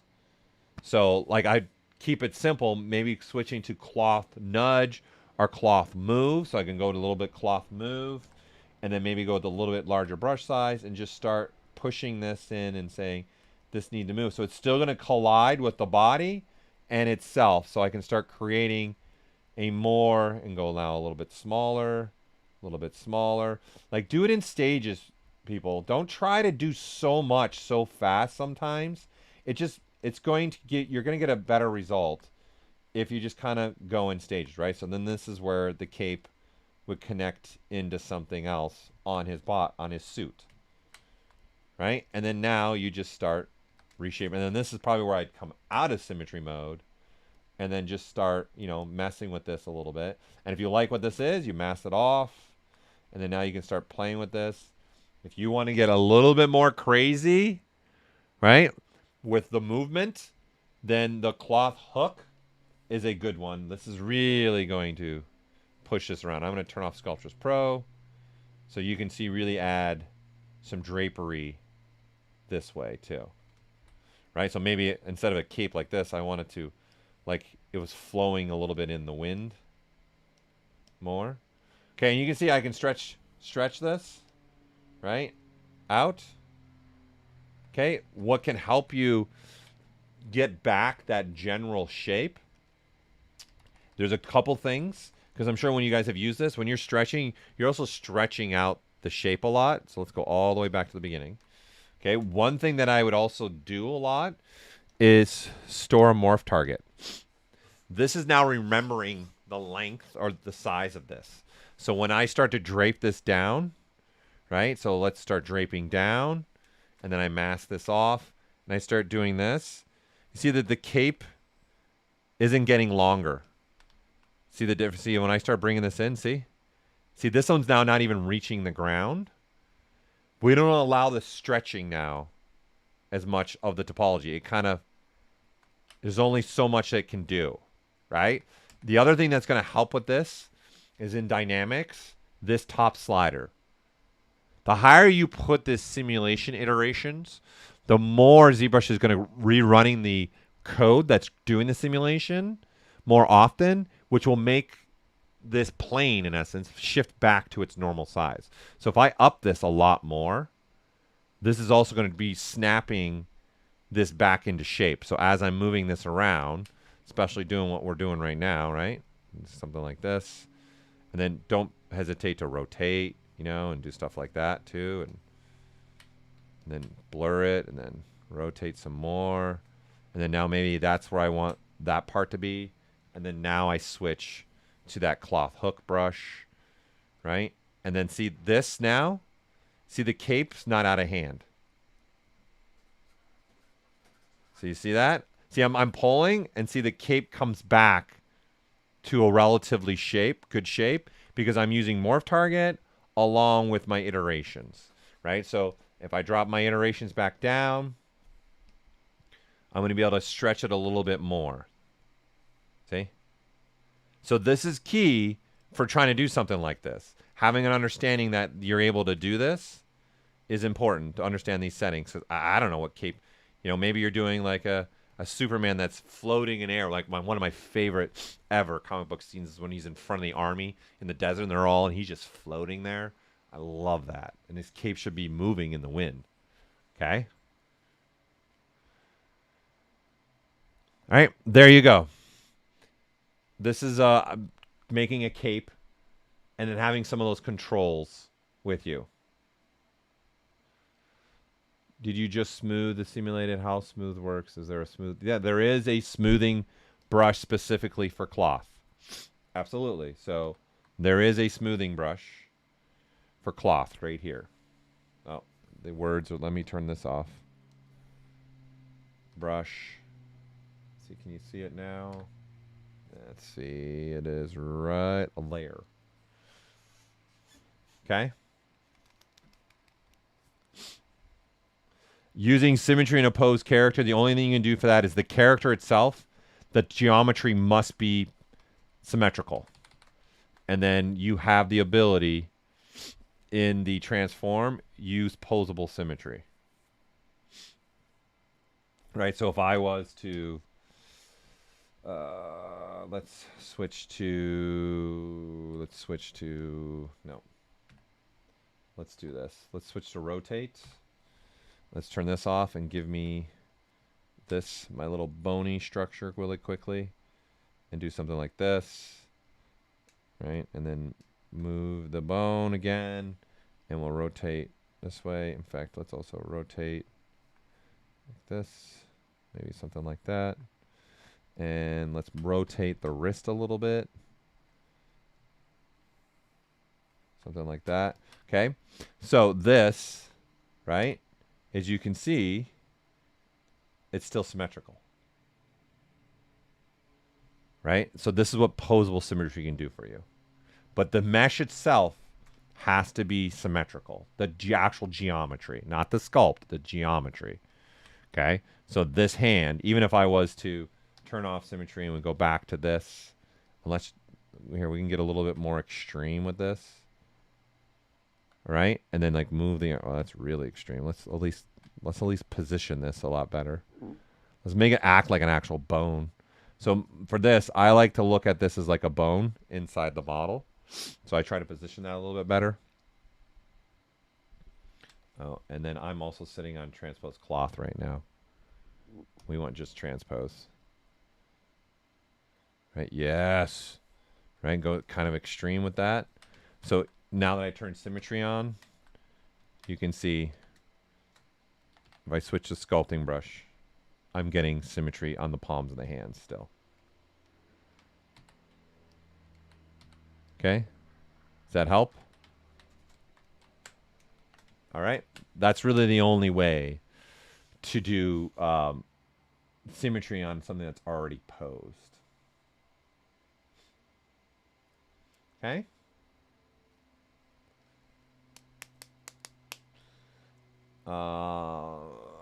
You're talking about the multi-cut tool. We don't allow anything like that in ZBrush. We don't allow n-gons because we're a sculpting application.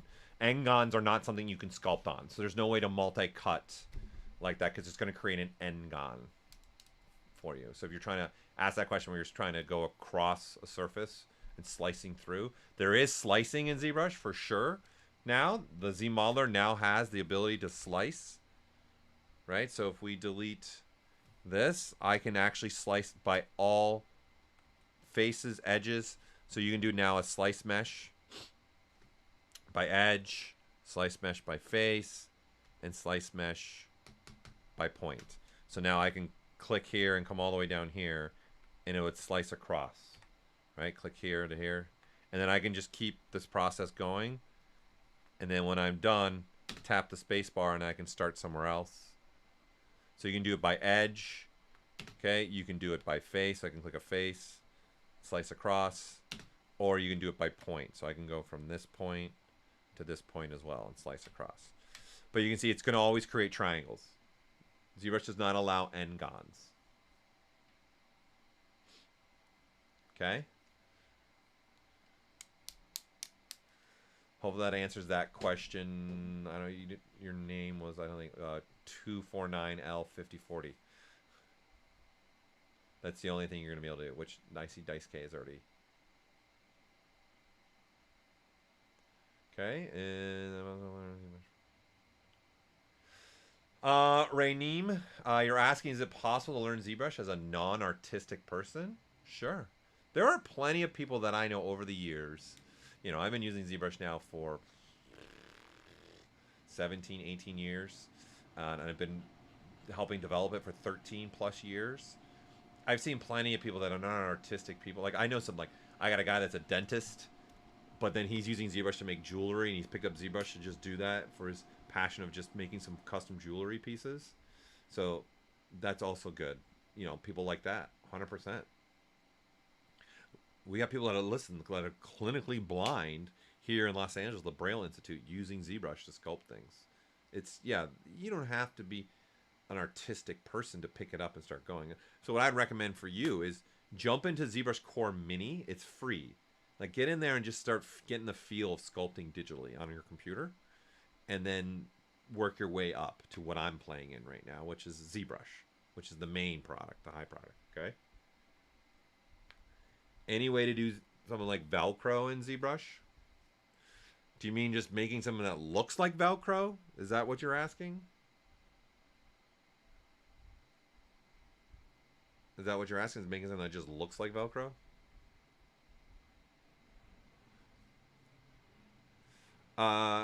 Yorasuki, I covered this in the very beginning of the stream, the Z model or beveling. Probably about 30 minutes in, I covered that, of how to bevel inside of ZBrush. I covered five, I think, what did I cover? 5 different ways you could bevel. I don't know if you were here for that.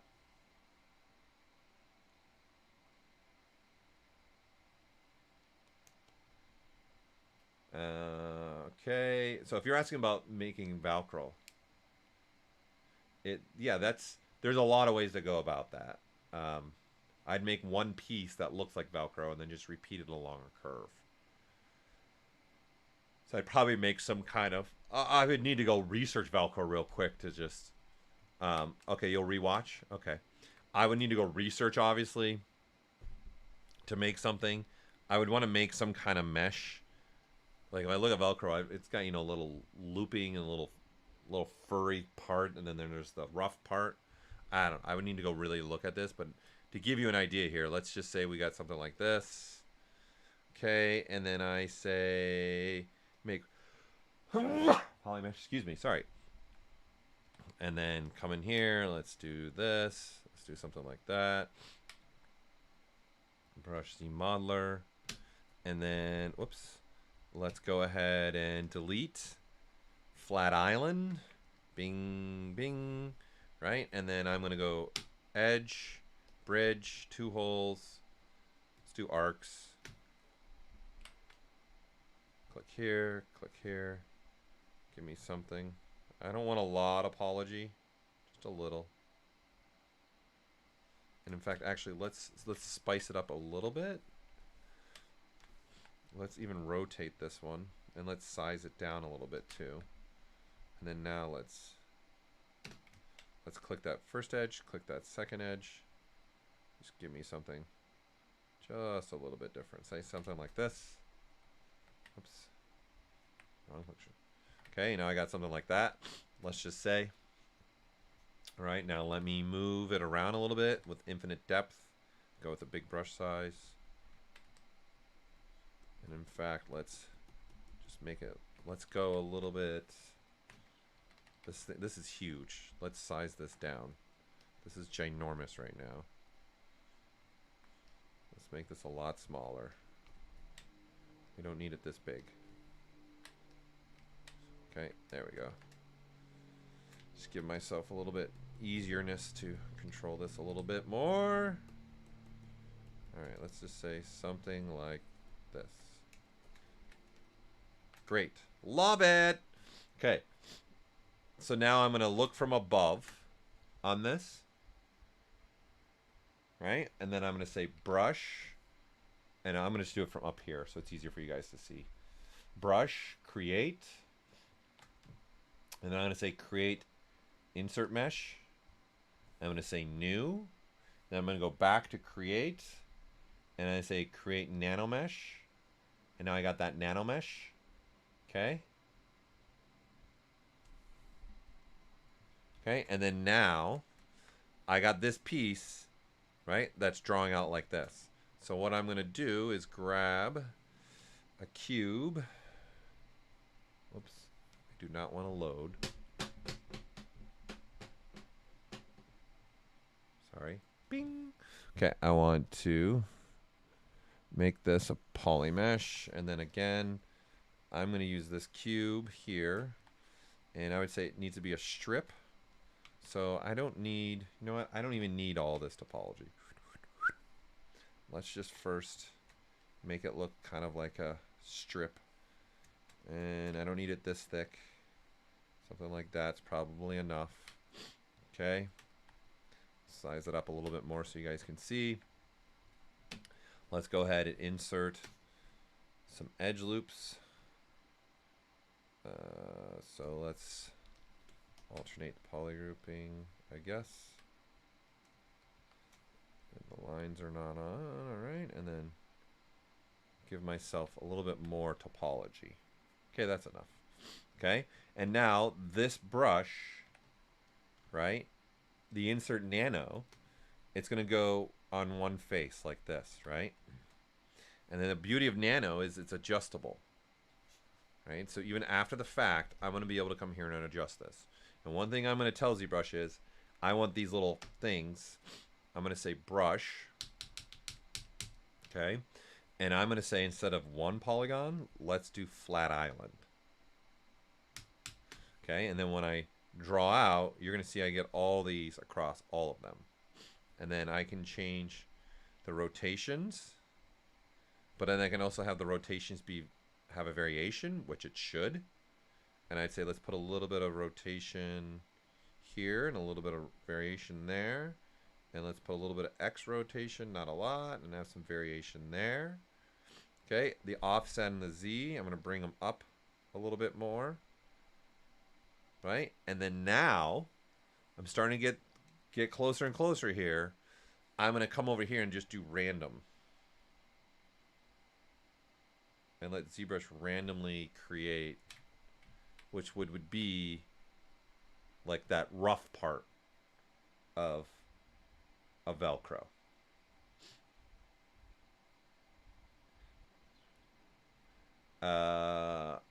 I'm catching up, right? So then there you go. There's your Velcro, right? And then now I want to turn these actually into a mesh, right? Whoops. Okay, so I say come down here. I've only got one of them. Inventory, one to mesh. And then you can see all these are created. Keep in mind, though, this is getting pretty dense. Right? So, and then now you would just draw this out along a curve. Right? So I brush, create an insert, new, stroke, curve mode, and then now just start drawing this along a curve. Okay, and then if I want them to start welding, I need to have opening points. So I would need this here deleted. Okay, and then this deleted. And let's see what all right, and then now same thing that I just did. Brush, I'm going to put it on this one. Do brush, create insert. I'm going to append it. And then now I got two versions of this. One of them has openings and one of them doesn't, right?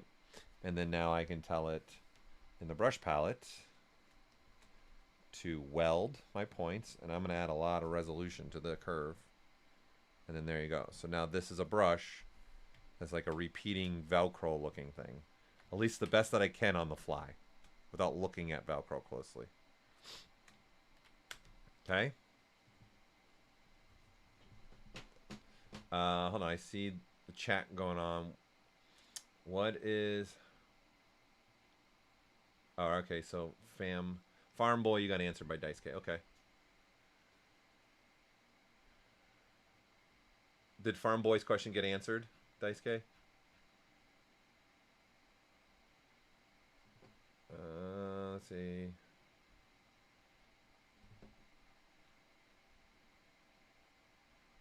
I'm just reading through the questions. Is it possible to correctly VDP or Dynamesh open objects? Module stuff and have to block out stuff, one-sided objects with windows, etc. But can't find a perfect way to merge all objects. So you need objects that have opening like flat planes, and then you're trying to merge it with closed objects. That's what you're saying.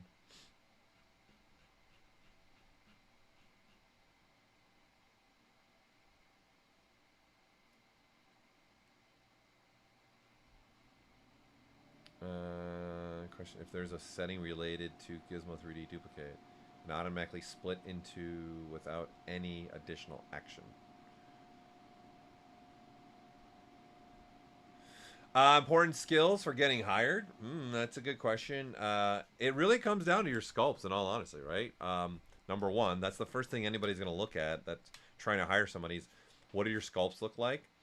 Having a general understanding of anatomy is going to be important because you're going to sculpt things that are creatures, characters, possibly, if you're going to go that route. And just having general understandings of anatomy is going to be good as an artistic mindset of anatomy. You don't need to know where every bone is, the names of it, all the muscles. You don't need to know all that stuff. But having general knowledge would be good of that. I think also showing an image where there's a concept and then you're matching the concept, like, and if you're matching perfectly, that's huge. That's one of the most important things. So it'd be good in your one of your reels showing maybe a concept you're doing, and then you're making the sculpt of that concept. Make sure you give the concept artist, if it's not yours, credit as well.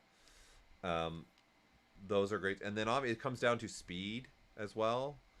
But you got to get yourself seen out there in the world. So it really comes down to pick some sculpts that really could stand out for you. You obviously want to do something that you're passionate about and you really want to get done.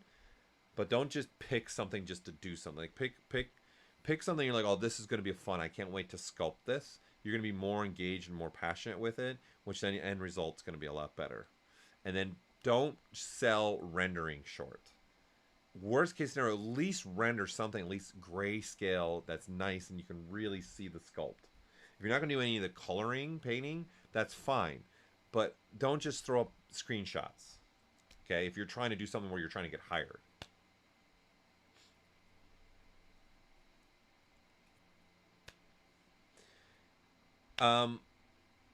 You could try, like, live booleans needs a closed surface, but I've never tried it with, like, say, like you said, a window, right? I've never tried it. And let's do this. Let's grab actually a cylinder and let's turn it into a cube. And then let's make an inner radius. Something like that. Make that a polymesh. And then let's make it straight. Reset. And then let's use actually extender for fun to extend it. Right? And then you've got this. I'll make it a little bit skinnier like this. Right? And then now, because I have to, my mind's looking at this. Beveling inward like this. I don't like this edges. Okay, so whoops. You've got something like, say, like this. Oops. I don't need these edges anymore. Okay, and then now you've got another subtool that you're saying, let's insert a plane. Okay, and the plane, you needed to do this. And then this. So you'd have something like this. Okay. So you want this welded as an example. My number one first question was, what is the need to weld it for, though? Why do you need it welded? Would be one of my first questions. So I can get maybe a gauge of what you're trying to do. I might come up with a different technique. So I haven't tried this ever yet. Well, let's see. Let's just see what live booleans even gives us. Yeah, figured. Yep, it can't because booleans needs water tightness. It needs a closed off surface.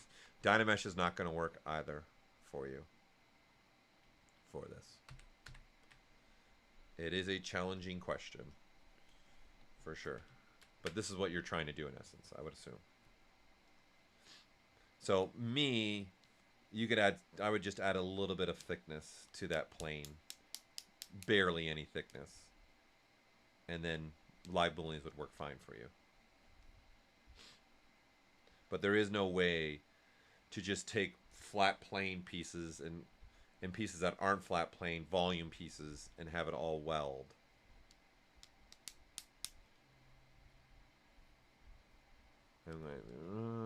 Okay, so I'm assuming that's what you were asking about, Izo.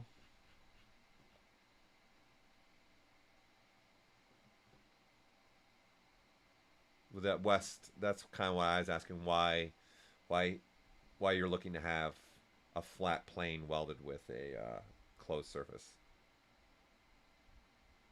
Okay, and this is the case you have put inside. If the plane has a hole,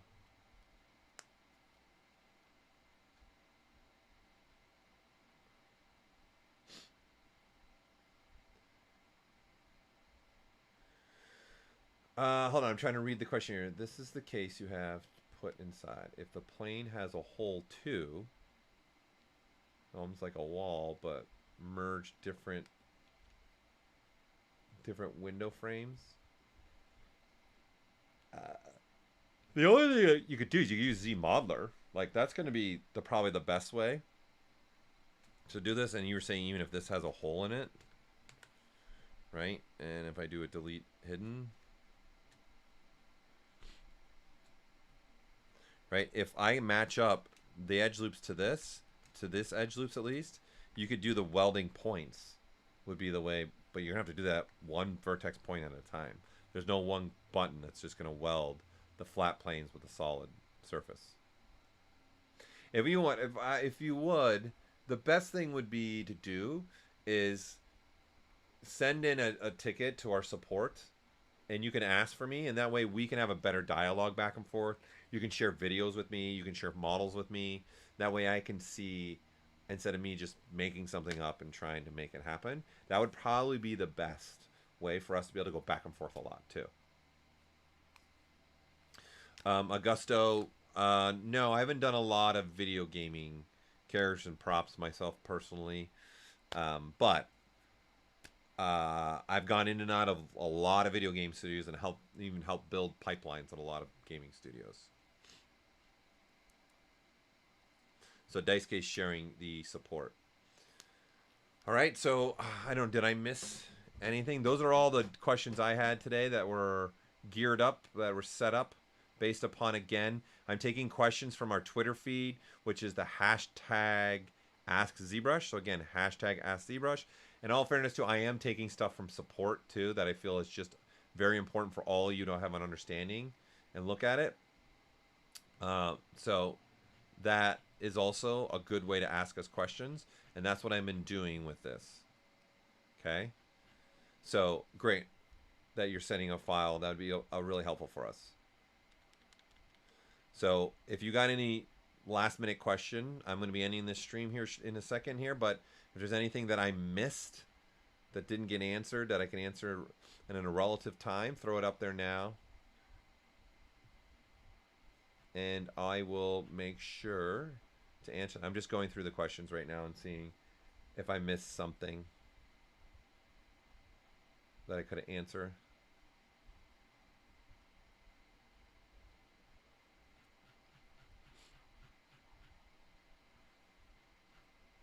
I go live. I myself go live right now. I've been going live every Friday at 11 a.m. Pacific, PDT, LA, Los Angeles time, Pacific time in Los Angeles. So LA, 8 in the morning. Oh, 8 in the morning. 11 in the morning, Friday, every Friday.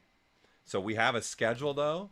Have you been able to take a look at our schedule? That would be the best place because you can also get email reminders to yourself. So this would be a good place to go. So let me actually share it with you so you have it because you can see all the other streamers that are also streaming on our channel. And if you see an artist that you like and you've been following, it's a great way to look at as well. So here's the calendar. And this calendar is updated at the end of every month. So, come on.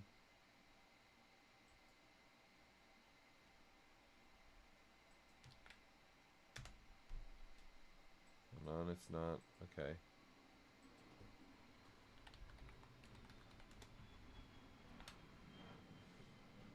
Let me restream. Click it. Send it. There we go. There you go. Okay. So this would be great for you since you're asking when I go live. Dice K, who's in here with us as well, is actually my colleague at Pixologic. He goes live every Thursday. Oh, well, welcome to the family of ZBrush. And thanks for coming through and taking a look. You can ask questions anywhere, really. If you're going to ask on Twitter, we don't answer every question that comes to Twitter. There's just thousands coming through or hundreds coming through, right? So hashtag Ask ZBrush. You can, and if I find one that I can answer in these streams, I'll do it too. And then I'm going to go back to also making individual videos for your questions. But obviously, you can come here to the communities. You can go to ZBrush Central as well to ask questions. Oh, Silent Moon, thanks for watching and first time.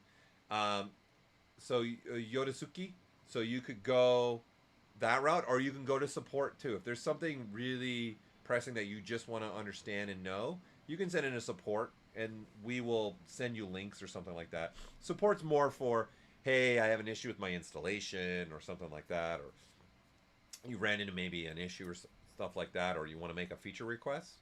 But if you have questions, by all means, throw them up either on ZBrush Central. You can throw them up on Twitter, which is hashtag AskZBrush. We have Discord. We have our own Discord channel as well that you can be. Dice K just shared that too. So there's a lot of avenues to ask questions. Right? Okay. So thanks everyone again for being a part of this. I do apologize for the noise that I had earlier. I thank you for watching my stream. Again, I stream usually every Friday at 11 a.m., but things come up, so please take a look at that schedule, okay, before anything, and then you can get reminders that way. I really appreciate you all taking time out of your day to be with me, answer some questions. This is fun. I love doing this, interacting with you all. It's just part of what I enjoy doing, being a member of this community and just being an artist as well. It's a lot of fun. So thank you all for tuning in. Again, I'm Paul Gaboury with Pixologic. This has been another hashtag Ask ZBrush live session stream. Thank you all for watching, and I am out.